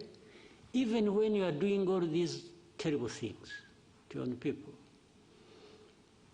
So, is it justified to say, yes, this one, even to say at least what? At least he's a civilian, or at least he kills few people, or fewer people, or what? Do you really, can that be a justification? Now, when I'm saying that, there should therefore be a mechanism, maybe at the African Union level, to also hold the people, the civilians, who are messing up their countries and who are cheating elections every other day, and they keep going just because they are civilians and just because they are.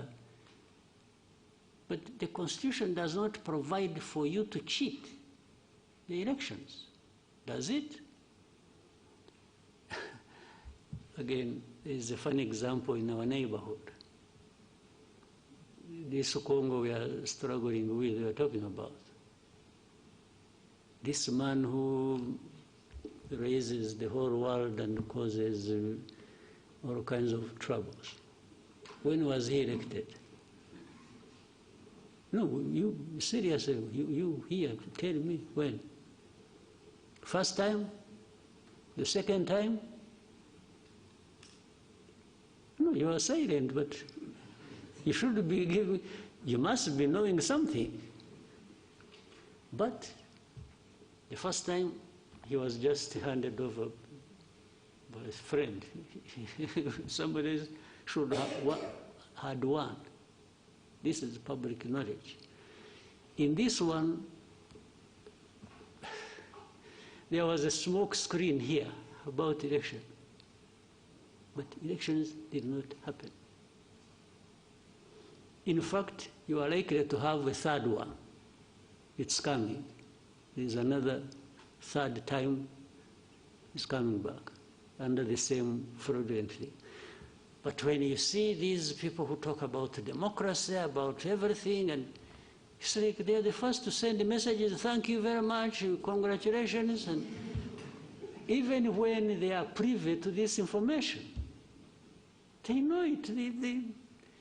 Sometimes maybe they even encourage them to do it. They give them a call in the evening and say, you know, please, by the way, I have a company that is looking for cobalt. Are you aware of that? You know, company X that is, can you give them, what do they call it? Concessions. Can you give them? He said, yeah, of course I do, okay. That is a deal. A deal for cobalt, a deal for winning elections, even if nothing happens. or to win even when he has lost. I mean, you must be aware of these things and how they go. So you can crucify me for my crimes, but when it comes to you, as I also said, I talk about it. So why this world we are in, it's not playing ping pong. It's just because at the same time we are talking about lives of people, right? Yeah. Thank you, Mr. President. Scovia. Mwakoze nyakubahwa Perezida wa Repubulika, nitwa Scovia Mutesi, ni umuyobozi w'ikinyamakuru Mama urwa Gasabo TV. Nashaka kubaza ku kibazo abacuruzi bafite inganda mu Rwanda uyu munsi bavuga ko babangamiwe no guhangana n'ibicuruzwa bituruka mu mahanga kuko basabwa ko bapfunyika cyangwa package mu bikoresho bitangiza ibidukikije mu gihe bituruka mu mahanga biza muri plastique byaba bifunze mu macupa cyangwa amashashi abifunze. Basanga rero badashobora guhangana nabo ku isoko, bikaba bifite ingaruka ku nganda zabo, aho bamwe bavuga ko ahari bashobora kujya hanze kugira ngo nabo binjize ibisa n'ibyo. Basanga niba ntacyo bitwaye nabo bashobora kubikoresha.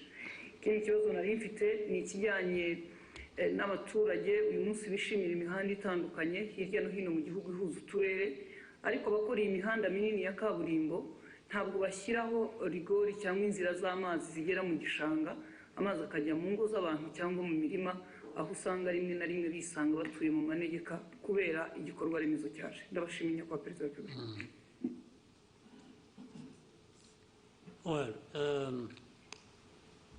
icyambere kitari n'iki ikibazo uvuze inganda n'abacuruzi n'iki. Ikibazo cya mbere dufite ahubwo nta nganda dufite. Niba twubakaga inganda nyazo byadufasha ibintu ntibigomba tukagabanya ibiva hanze, bimwe bikaba biri hano cyangwa twe tubyohereza hanze. Aho niho nahera twashaka uburyo byakorwa, kuko hari ibintu byinshi bishobora gukorwa mu gihugu byanajyanwa hanze cyangwa byakoreshwa mu gihugu bidakeneye plastique. Niba naho twaharebaga cyane tukagabanya, ariko kuri ibyo bindi ubwo busumbane buzanwa mu bacuruzi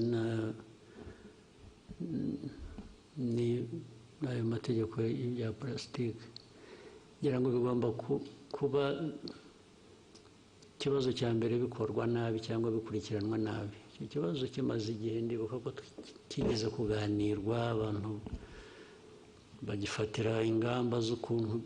Ntabwo ubwo bitumye nibaza aho byahereye, kuko ikibazo cyaraganiriwe cyagomba gufatirwa ibyemezo, ariko ejo nzabisuzuma numve neza uko bimeze. Ejo dufite cabinet meeting, rwose ndumva nzakibaza abantu birimo bakansobanurira. Hari uburyo bugomba kuba buriho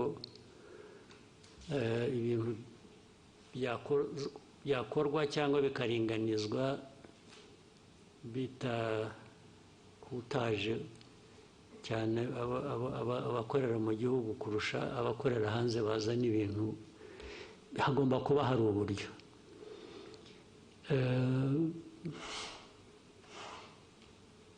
Ntibivuze ngo dukwiriye kurekura noneho, kuko nabyo uko byari bimeze twasanzemo harimo akamaro kanini, harimo inyungu nini. Ibyo kuvanaho za packaging ibintu bya plastique,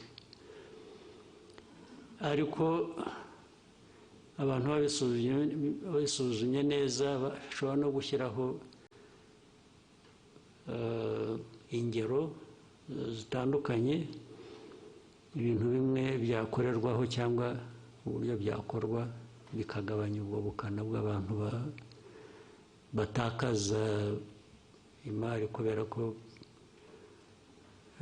ibiva hanze nabyo bikwiriye kuba bifite uko ndabyongeraho amafaranga kubera iyo mpamvu kugira ngo nkuringanize n'uwo mu gihugu wishyura ibirenze kubera ko we yabikoreye mu gihugu byose ushobora kubishyiraho rwose tax ari ukoresha hano nta bundi buryo agomba gukoresha plastique nashyiraho tax ariko byagera kubivana uzana plastique ayivana hanze nko kuba kabiri ibyo byose birashoboka hari uburyo bwinshi umuntu yagenda bisuzuma akabiringaniza kandi udatakaje icyangombwa cyo kuvuga ngo tugomba kugabanya plastique kuko bimaze imyaka 20 ngira ngo bya plastique bikora ntaho mbona byahungabanije igihugu mu mikorere cyangwa iki nubwo bigomba kuba bifite abo byagiye bibangamira ibyo rero byakosorwa hanyuma ikindi cyari iki iby'imihanda urumva ni nk'ibyo nabyo ni nk'ibya plastique wari uvuze imihanda ubwo impamvu abantu bakora batyo nabi bituzuye bikangiza ni ukutabikurikirana kandi nitwe bigomba kuba biturukaho kuko ari ugiye gukora umuhanda umuntu wa mbere utanga ibigomba kuzuzwa n'inde ni twebwe dushaka imihanda niba twarabitanze hariho cyangwa hatariho uburyo bwo gutwara amazi ikibazo ni icyacu niba twarabitanze nabyo uko bakora imihanda tubifite umuntu akazaza akavuga ati umuhanda mwanshinze narawukoze nararangije nimunyishyure bakamwishyura akagenda batabikoze ni twebwe ntabwo ari abakora umuhanda ubwo ni ikibazo cyacu kigomba gukemuka nacyo byanze bikunze uzampa ingero gusa zimwe nakuzimpe kuko ibyo byombi nashaka ko hari inama y'abakuru ba minisitiri ejo hari urugero nyakubahwa perezida wa repubulika umuhanda kigali bugesera abaturage batuye munsi kandi ubona ko hari amazu afatika abantu bubatse neza ariko hari za ruhurura ziza zitangira ari umugende w'amazi bikarangira bibaye ruhurura abaturage basabwa kuhimurwa leta igatangira gutanga ingurane aho kugira ngo ibe yarayoboye amazi agera mu gishanga icyo kigomba gukosorwa byo nabyo byanze bikunze Thank you, Mr. President. Diva, RBA. Maybe I'll try to shorten my answers so that we don't spend the whole day here. murakoze nyakubahwa perezida wa repubulika nitwa Divin Uwayo nkorera RBA nifuzaga kubabaza ubushakashatsi bwa 14 bw'urwego rw'igihugu rw'imiyoborere So while I want to shorten my answers, shorten your question. So that we can have more people. Yes, Excellency.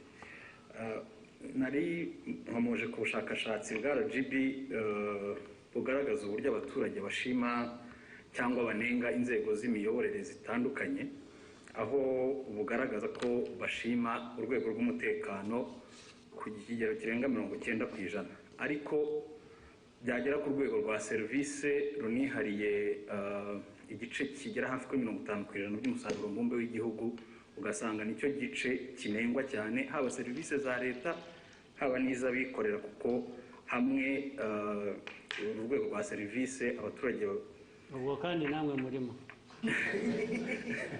nawe urimo n'abandi komeza hanyuma nyakubahwa perezida wa repubulika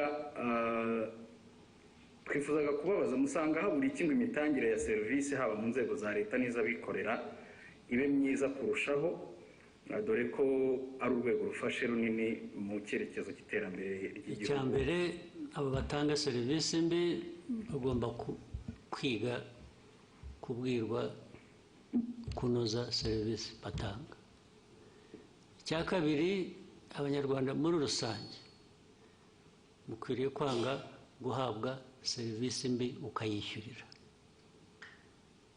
ukagenda utanavuze ugomba kubyanga. icya gatatu ni mwebwe kugira ngo tumenye amakuru habeho accountability. nawe umunyamakuru bishyire hanze ubimenye uti bari bamaze kutubwira umuhanda, urugero umuhanda aho ibintu byiza, amazi yangiza umuhanda, yangiza amazu, n'icyo urwo ni urugero. nawe ubutaha serivisi mbi uwayiguhaye ninde? ahangaha ukavuga ahangaha batanga serivisi nabi, even nk'umunyamakuru, ariko murabitinya, murabiceceka mukabihisha cyangwa mugashyiramo abo mufitanye amasinde gusa, abandi mukabihorera. hari abo mutavuga, mukavuga ababoroheye cyangwa ababangamira ku bindi, ariko mukwiye kubishyira hanze meze. hanyuma cya kane, inzego za leta zigomba kubikurikirana nazo ndetse ubwazo kuko zirimo, ntabwo zitabikurikiranye nabwo bafite abababaza, ubwo bakwiye kubibazwa. ariko ikibazo cya serivisi mbi cyo ntigikwiriye kwihanganirwa n'uwo ari we wese. ariko ndakubwira ntabwo hashize igihe kinini mpora nabyo, ariko nahuye nabyo kera no mu nteko. kera twagiye mu bintu bya what was it, national dialogue. kera abantu bazahamagara abantu bakora, bafite amaresitora, bafite ibiki, ngo baze bagaburira abantu bari bageze ku 1000 mu gitondo. turakora neza akazi, ugeze ku lunch tugira break, nagiye kuyifatira ahandi, nagize amahirwe kutayifatira. so ngarutse mu afternoon usanga barambwira harimo n'abayobozi, harimo n'iki, bose bamwe babajyanye za ambulance ziraho zitunda zijyana abantu mu bitaro. ndabihorera. ariko ugasanga nta n'uvuga ati bazanye ibi bintu bamukurikirana ibibazo. ndetse habaho guhura kundi aho ngaho, bakagarura wa wundi, bakaba ariyo baha ngo atange serivisi zo kugaburira abantu. urumva biri muri twe, ntabwo ikibazo ari cyaba abandi batanze serivisi mbi gusa, ariko n'abo bazikoreye nabo arishyura akagenda. na vuba aha abantu benshi ngiye mvugana nabo bakakubwira iriya resitora, bakakubwira izina. ejo bundi twagiyeyo twese uko twari 7, none 4 twese twararwaye, na 2 bari aho bari ku standby bategereje kurwara. ugasanga ni ikiganiro gusa byahereyeho. hashira icyumweru, kubera ko aho hantu hari ukuntu wenda hagezweho cyangwa bahavuga neza, ukumva ngo basubiyeyo. ntabwo serivisi mbi yacika kandi muyishimiye. bivuze wowe wahora usubira ahantu baguha serivisi mbi ukishyura, ubwo butishimye se.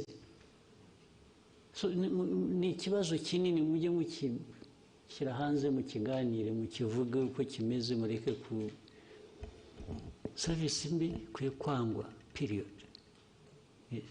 ikavugwa, ikanengwa, abayitanga bagakurikirana kurusha gusubirayo baguhaye serivisi mbi.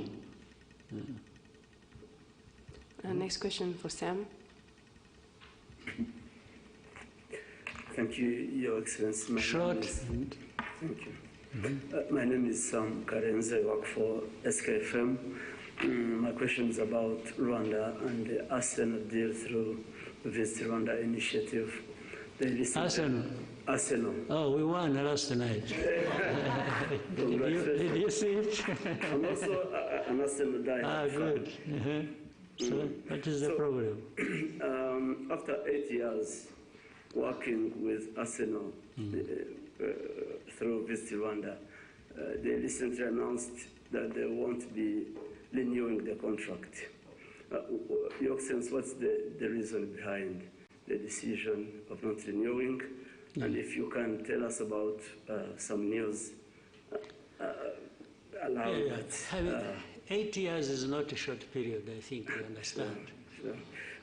I mean the news around that the decision is this one, I got your point. A result of pressure from European countries but we still have. We have Atletico Madrid, we have PSG. So these are European countries. They are based in European countries. So that can't be the issue. But the issue is when maybe sometimes, while for me, and I will continue, it has nothing to do with the contract. I will continue being Arsenal fan, of course. I even go and watch in their stadium football when I have time and so on. But a partnership like that one we had been having for 8 years is a commercial partnership. A commercial partnership can be reviewed on different grounds. Either party may say, I'm not, because it has to be, it was being negotiated every year. It has to be negotiated every season. I mean, not every year. We agree, let's say we negotiate it like today. Maybe it goes 2 years or 3 years. Then you have another one, whatever period people have agreed. It could be a renewal every year. It could be renewal every 2 years or 3. So the reason for renewal is to look at whether new conditions demand different things from either party. I say, no, from my experience for the last contract, we didn't get so much in this area, and we can't be paying for it so much. And the other side could say the same. Can we adjust it like that? So in fact, there was a negotiation that went on. There are adjustments to be made in the contract. And our people and theirs disagreed on a particular thing and said, no, we can't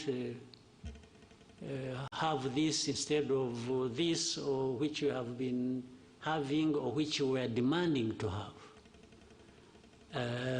And reached a point where they said, okay, instead of disagreeing too much, you may find another partner who will satisfy you if you don't want to listen to our demands. This is really what happened. I know why maybe the politics you are referring to. So you remember again. I think you should learn many things from what we go through. You remember, even now I don't think they have stopped. You remember DRC went to UK and was repeatedly there complaining about our partnership with Arsenal, and saying, no, you can't do that with a country that is, kinds of things, telling them stories that they went there from the beginning of this conflict. They repeatedly made it an issue. Actually, they also went to PSG. It's not just... so it didn't work. People explained and we continued the partnership. And it was during that time that we even had more partners. You remember Atletico Madrid came later.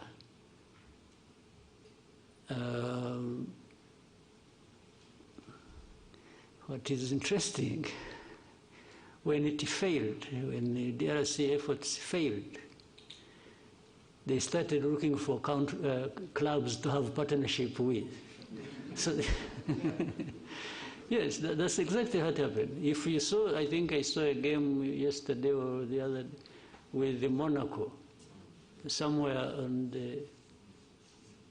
the sleeve they have D something. Yes. So you can see you are attacking a partnership and you are saying this, when you fail, you go looking for a similar thing. So which shows really they were doing it just to malice Rwanda, not because there was anything wrong with this partnership. Unless we want to overstretch it and assume that among the people who have the influence or who are part of the authorities to decide were Tottenham fans. So you can understand they would want to kill this one. So that is what happened. There's nothing dramatic about it. But at the same time, by the way, if this partnership doesn't work, it means we have opportunity with this money, because it is commercial, we are paying, to open up partnership somewhere else. You've seen how we've been even going to, as far as the United States, we are having beautiful partnerships with the NFL, with the NBA, and more will come. Yes. By the time we realize, we are into many other partnerships. Thank you, Mr. President. You've given us more than 2 hours. With your permission, we can take 3 more questions. Let's see here, take some bonus. Oswald. Thank you so much, Your Excellency. Murakoze cyane. Ndagira ngo mbashimire kuri uyu mwanya mumpaye. Ni sinzi niba mwarabonye raporo yasohotse ivuga ko mu mwaka umwe 2024-2025 abantu basabye akazi bari 1,100,000 birenga. Akazi gahabwa abantu 3,000 gusa. 3,000 kuri 1,100,000.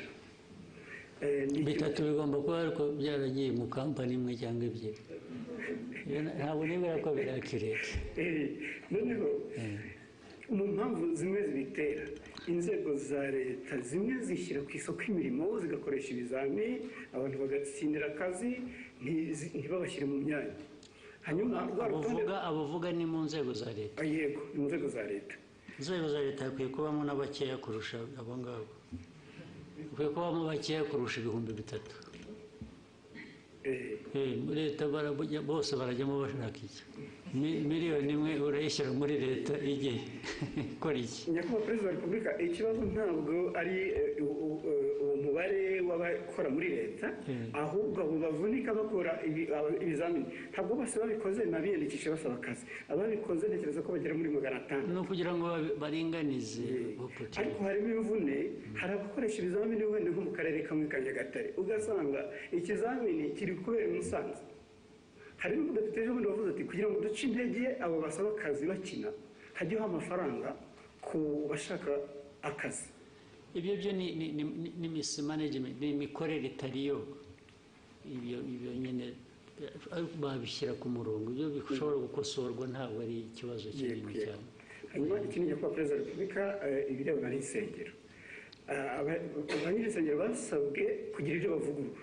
barabivugurura bashyiramo amafaranga nabyo bigiye gusaza zitarataha. iyo bibagewe nta nsengero nafungura n'imwe n'ibyo dukora tubikora nyine byose kugira ngo abantu nayo insengero muri development muri ibi byose twavugaga intambara ziri ku isi na survival y'igihugu, insengero zifitemo uruhare iki? nazo ziratanga akazi se? they are just cheating abenshi, they are just cheating. ariko mubahehe mwebwe? ngewe ibyo mbona ko ari abantu huzuyemo ububandi gusa, kurwana n'ababandi bari mu churches nabyo nta mpuhwe mbifitiye na busa rwose. ariko mwebwe abakoroni barabarindagije, namwe murarindagira. ubu twiriwe tuganira ibintu bya church, ibisengero, wagiye mujye guhinga, mworore, mujye gusenga nushaka usengere kuri telefone. ibyo churches aho byaturutse ntuhazi. churches ziri ahantu hose ziri, ahubwo ndetse buriya ni uko dushaka gushyira ibintu mu kuri, ntitudashaka guhutaza abantu, tugira kwigisha, naho hafunzwe nke. ikibazo kirimo nyakubahwa perezida wa repubulika, kubera hari uturere tumwe zifunguye, abaturage baturuka mu turere aho zifunze bajya gutera umubyigano naho tuzazifunge ahubwo. yes, aho ziri ubwo tuzazifunga, bajye basengera mu rugo rwose. isenga abanyafurika mwara. niba mugenera ikindi kibazo kimwe kirebana n'inyambo, ejo bundi mwagabiye miri wa Katari inyambo, Albert Rudatsimburwa twaza tuganira avuga ati birakwiye ko inyambo zishyirwa mu murage w'igihugu ku buryo bw'ofisho. ibyo bintu mwese mubitekerezaho bizakorwa ryari? muzabitekerezeho mwebwe muzabitekerezaho mubikore. Njye mfite inyambo ndazitunze, ndishimye. uko muzazigenza migirire gute, ibyo birabareba. njye nzatunga, ngabe, nishime, inyambo ko ari amateka yacu se. mwe mukora akazi ko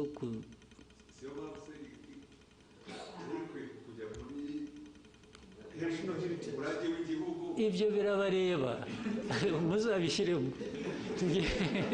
ngewe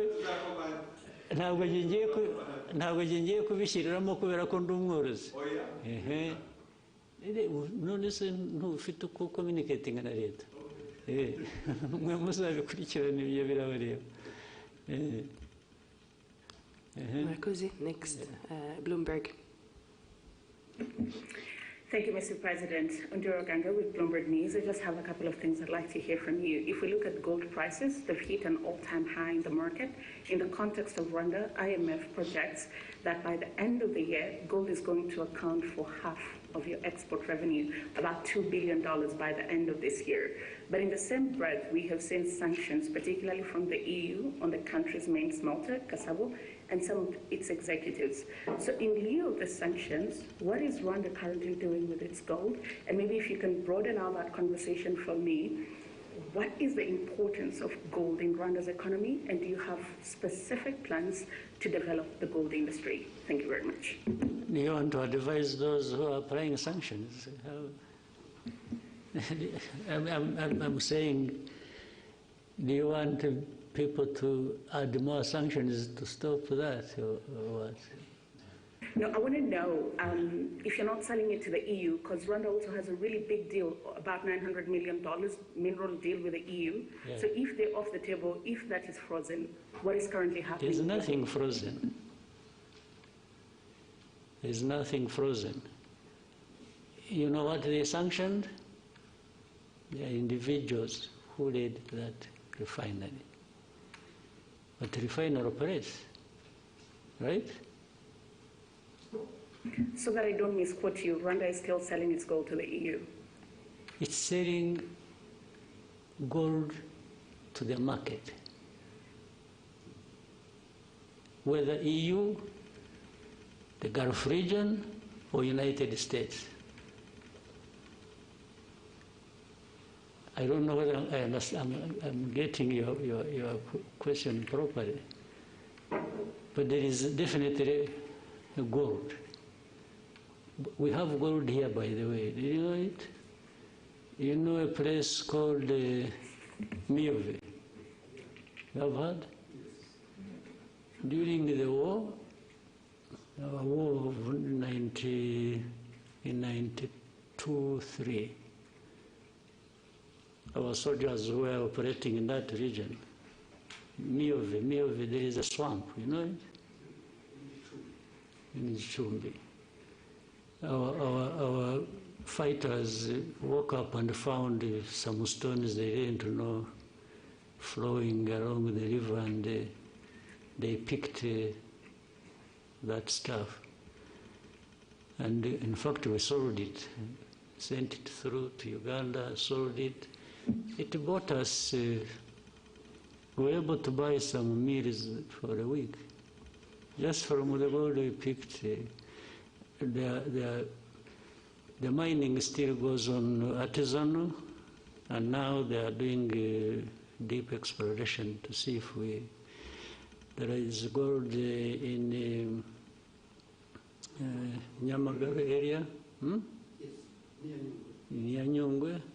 A lot of gold comes from there, and so on and so on. Then more gold comes from, and gold has been coming through here or sold here from Congo as it goes through Burundi or goes through Uganda. So there is nothing particular about gold and Rwanda that people should blah, blah, blah about. Even the refinery, but you know, the sanctions, if you followed, the sanctions, they sanctions 2 individuals. What does that have to do with gold?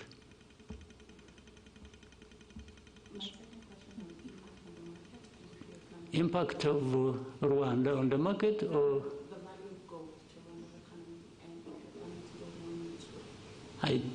Well, it must be there. I haven't calculated it, but the impact must be positive, must be there, relative to the price of gold going up. I've been seeing it is now at around 4,000. Yes, 4,000 plus dollars per ounce, I think. That's huge. As you see it, you may end up, and it has nothing to do with Rwanda, you may end up having wars around gold, those who need it and those who produce it in the world. And those who have more will get more involved than those of us. We are talking about young or small people. Rwanda always carries the burden of the whole world by itself. You know, there are people doing everything, even in a worse form than probably we're accused of, but they prefer to point at Rwanda for everything. Can you imagine Rwanda being a point of reference to do with this global network of gold trade? You get it clearly that it is politics, it is geopolitics, it is some nastiness that goes on every day. Otherwise, how does Rwanda really surface in all this? Thank you, Mr. President. Someone else want yes, to? One last question from Jackie. Thank you very much. Your Excellency, my name is Jackie Lumbasi. I host the Real Talk on RTV. And Your Excellency, what I do on this program is try to bring out the person behind the title. There's a former Prime Minister who was once asked what was the toughest part about his job, and he said the toughest part of his job was parenting his son. And to someone else, they would think when you're a president or you're a prime minister, that should be the hardest job. I would love to hear from you as a parent. So in this case, putting aside the president, I would love to talk to PK, the father, the grandfather. If you've ever had to struggle with anything as a parent, what would that be? And then with the grandchildren growing, I wonder if you're picking them from school, dropping them there. What have they done lately that got you smiling? Some of the images that I've seen online of you, the most beautiful images are those of you around your family. So clearly, the family means a lot to you. And so as you also talk to Rwanda's young people about preserving what we have built as a country, protecting what we have, someone could think, maybe you're not talking to your children as well, they could try to put them on the side. As you watch your granddaughters grow and the many other grandchildren that will come, how would you like them to view Rwanda's transformational journey and the role that their grandfather has played? Thank you, Your Excellency. That sounds like a long story to tell. But, well, thank you to in any case, to bring it up and reference that. My family, whether immediate or the generations springing from that, first and foremost, the central part of me and what I do and how I do it, but above all, I enjoy it. I enjoy family. I don't find any problems except running around with children so they don't break their legs or fingers or something, but it's all enjoyable, 100%.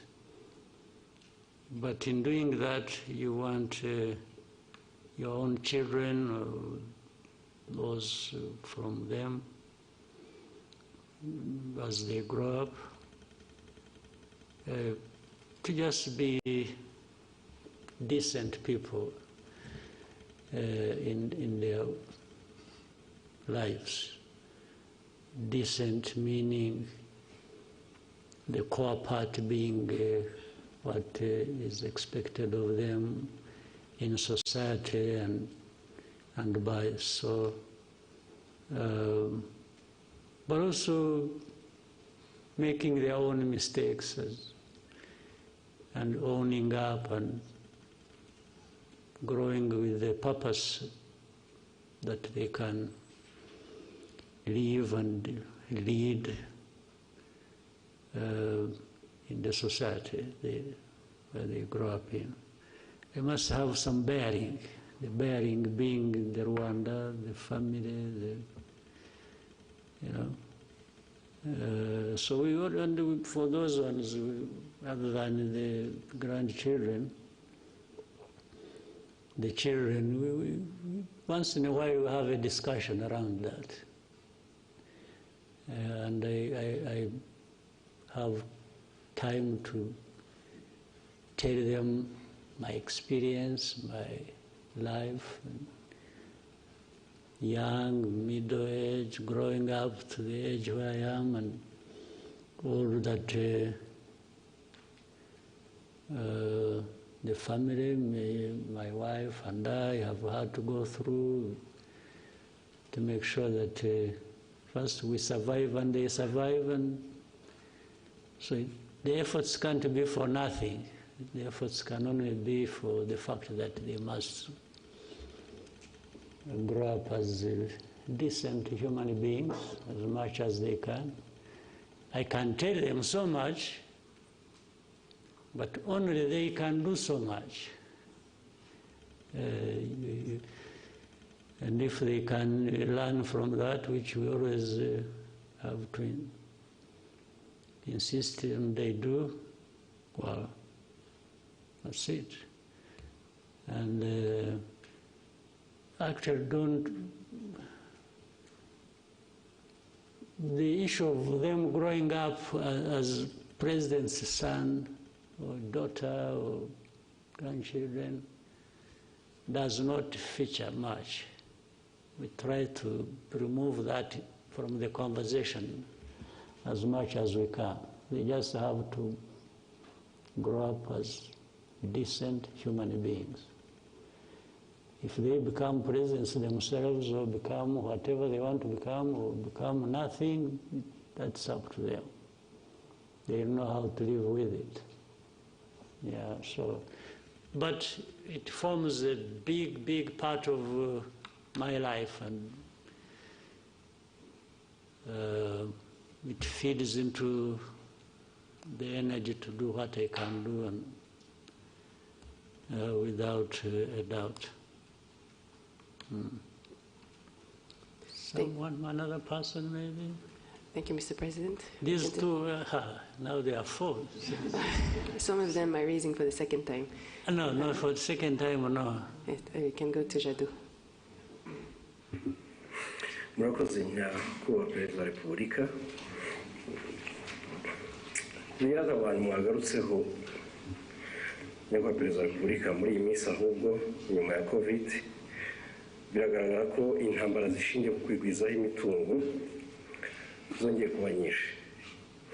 Ingaruka zimwe za hafi ni uko ibikomoka kuri peteroli birimo guhenda, ibihugu nk'icyacu bidakora ku nyanja ndetse tukaba twinjiza byinshi birenze ibisohoka. Cost of living nyakubahwa Perezida wa Repubulika irimo irazamuka. Nkaba mvuga nti ko bigaragara ko ibyinjira mu gihugu birimo bihagera bihenze, ibikomoka kuri peteroli bigahenda, mu kubigura umunyarwanda ku isoko ibiciro bikaba bitoroshye, ingamba zibacyuho za leta y'u Rwanda zo mu gihe gito cyangwa se ku buryo burambye zaba ari izihe nyakubahwa Perezida wa Repubulika? Usibye ibyo bibazo biriho kandi bimwe byumvikana tugomba guhora dushakira umuti, reka tubanze tunahere gusubiza amaso inyuma urebe aho tuvuye n'aho tugeze, n'ubukungu actually buhora bukura buri mwaka. Ubu turi mu ba mbere ku isi bafite ubukungu bukura, nuko ari igihugu cyangwa ari ubukungu bukeya gusa, ntabwo ari igihugu kinini, ntabwo ari ekonomi nini, igihugu gitoya, ariko ubukungu bwacu buhora bukura buri mwaka.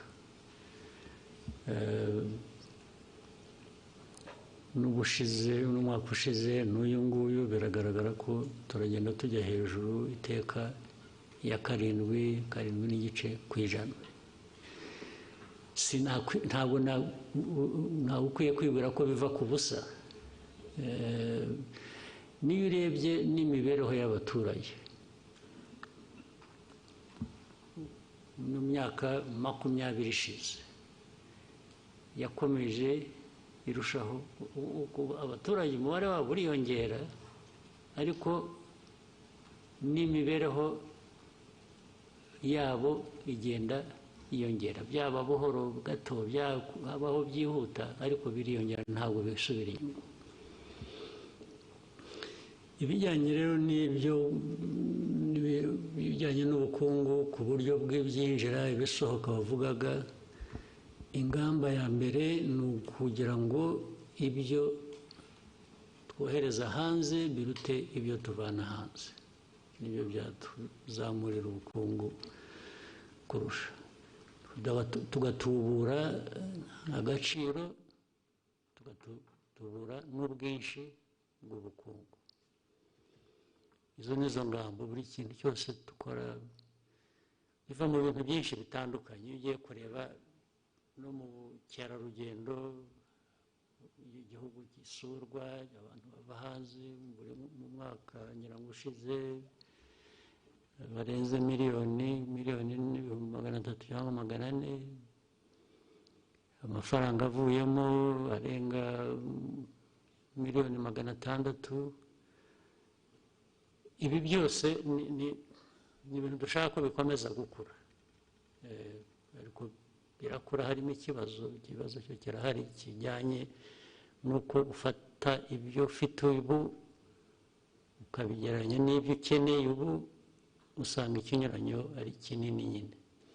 Ariko niyo mpamvu abantu bagomba guhora bakora uko bishobotse ku bintu byose. rero guteza imbere inganda, guteza imbere ubucuruzi ndetse bw'ibiva hanze bukaza bwubaka ibyo dukora mu gihugu. Hari ibintu byinshi tumaze kunyuramo byari bikwiye kuba bitwigisha, uko dukwiriye kuba tubikora. Icyo navuga rero ni ugukorana, ni ugukorera hamwe, ni ukugira ngo abaturage n'abatwumva bumve ko ingorane zo zirahari, ariko inzira irahari yo kuzivamo, kandi hari ibikorwa bigereranyije ndetse n'ahandi usanga turi mu ba mbere bagenda bagerageza gukora ibishoboka. Thank you, Mr. President. We may take one last one from Fola. I think you have to do a lot of Tombora. Thank you, Mr. President. My name is Fola from the Radio Masterclass, Lagos, Nigeria. I want to ask you a question, sir, about women. So in many African countries, women... That must be easy question. I'm sure that it is. So it's about women and access to reproductive health. I have been in Rwanda for 3 years now, and I have seen from personal experience that Rwanda has actually made significant progress in expanding access, because I can confirm that IUDs that are costing women in some of the countries as much as $300 have been given in hospitals for free here. So my question is, what deliberate policies and investments or institutional reforms did Rwanda do for this to be possible, and what steps would you urge other African leaders to take if they want to replicate this success in making sure that women have this affordable reproductive health services for women? Thank you, sir. Well, I don't want to advise anybody for avoidance of being misunderstood. But the first thing is for people to have in their minds, one, importance of women as a big part of their society, their population, and make sure that you look at the whole population and you look at the different categories of that population, where it is the young people, it's the women, it's men, that is the starting point. And as long as you put, in some cases you may look at the population, you say, oh, you want your population to be this, to do this, but at the same time you are just doing the ordinary thing, and in most cases you are just thinking about men because they are the ones who are even at the top there thinking and doing things, as in some cases due to the imbalance we have had in our politics and society.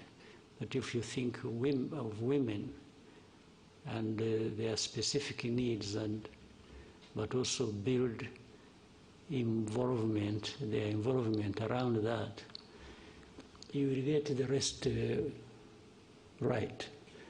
And therefore, in thinking about good health for your population, you must be seeing certain things that affect different groups. As I said, children, they have different needs in society when it comes to their health. Then you can say men, you can say, but particularly women in this case, and so on and so forth, so that you go fixing, but you are here looking at them under health, but the society that you are managing and that you have to do the best for. This is where it starts from. If you don't start from here, the rest goes wrong. Yes, and so for those who would want to share anything with us, And some of the things we do, we've learned from other people as well, from different places, about different aspects. We learn very quickly from other people, and then so that is, there's nothing so much technical about it in isolation. It is just thinking about health, thinking about your people, thinking about women, and as you think about the rest, the children and the rest, and then you go into these categories and say, what are the specific needs? So under that umbrella and the budget and so on, you break down and create resources for each aspect. That's all you do. But that's the starting point. The rest is to be practical. How do you become practical about doing it and just stop saying it or having information and knowledge about it? Thank you, Mr. President. Was there someone who really, how urgent is it? I think we can start with them at the next press conference, the ones that have not asked. Who is this? Okay, let's hear from...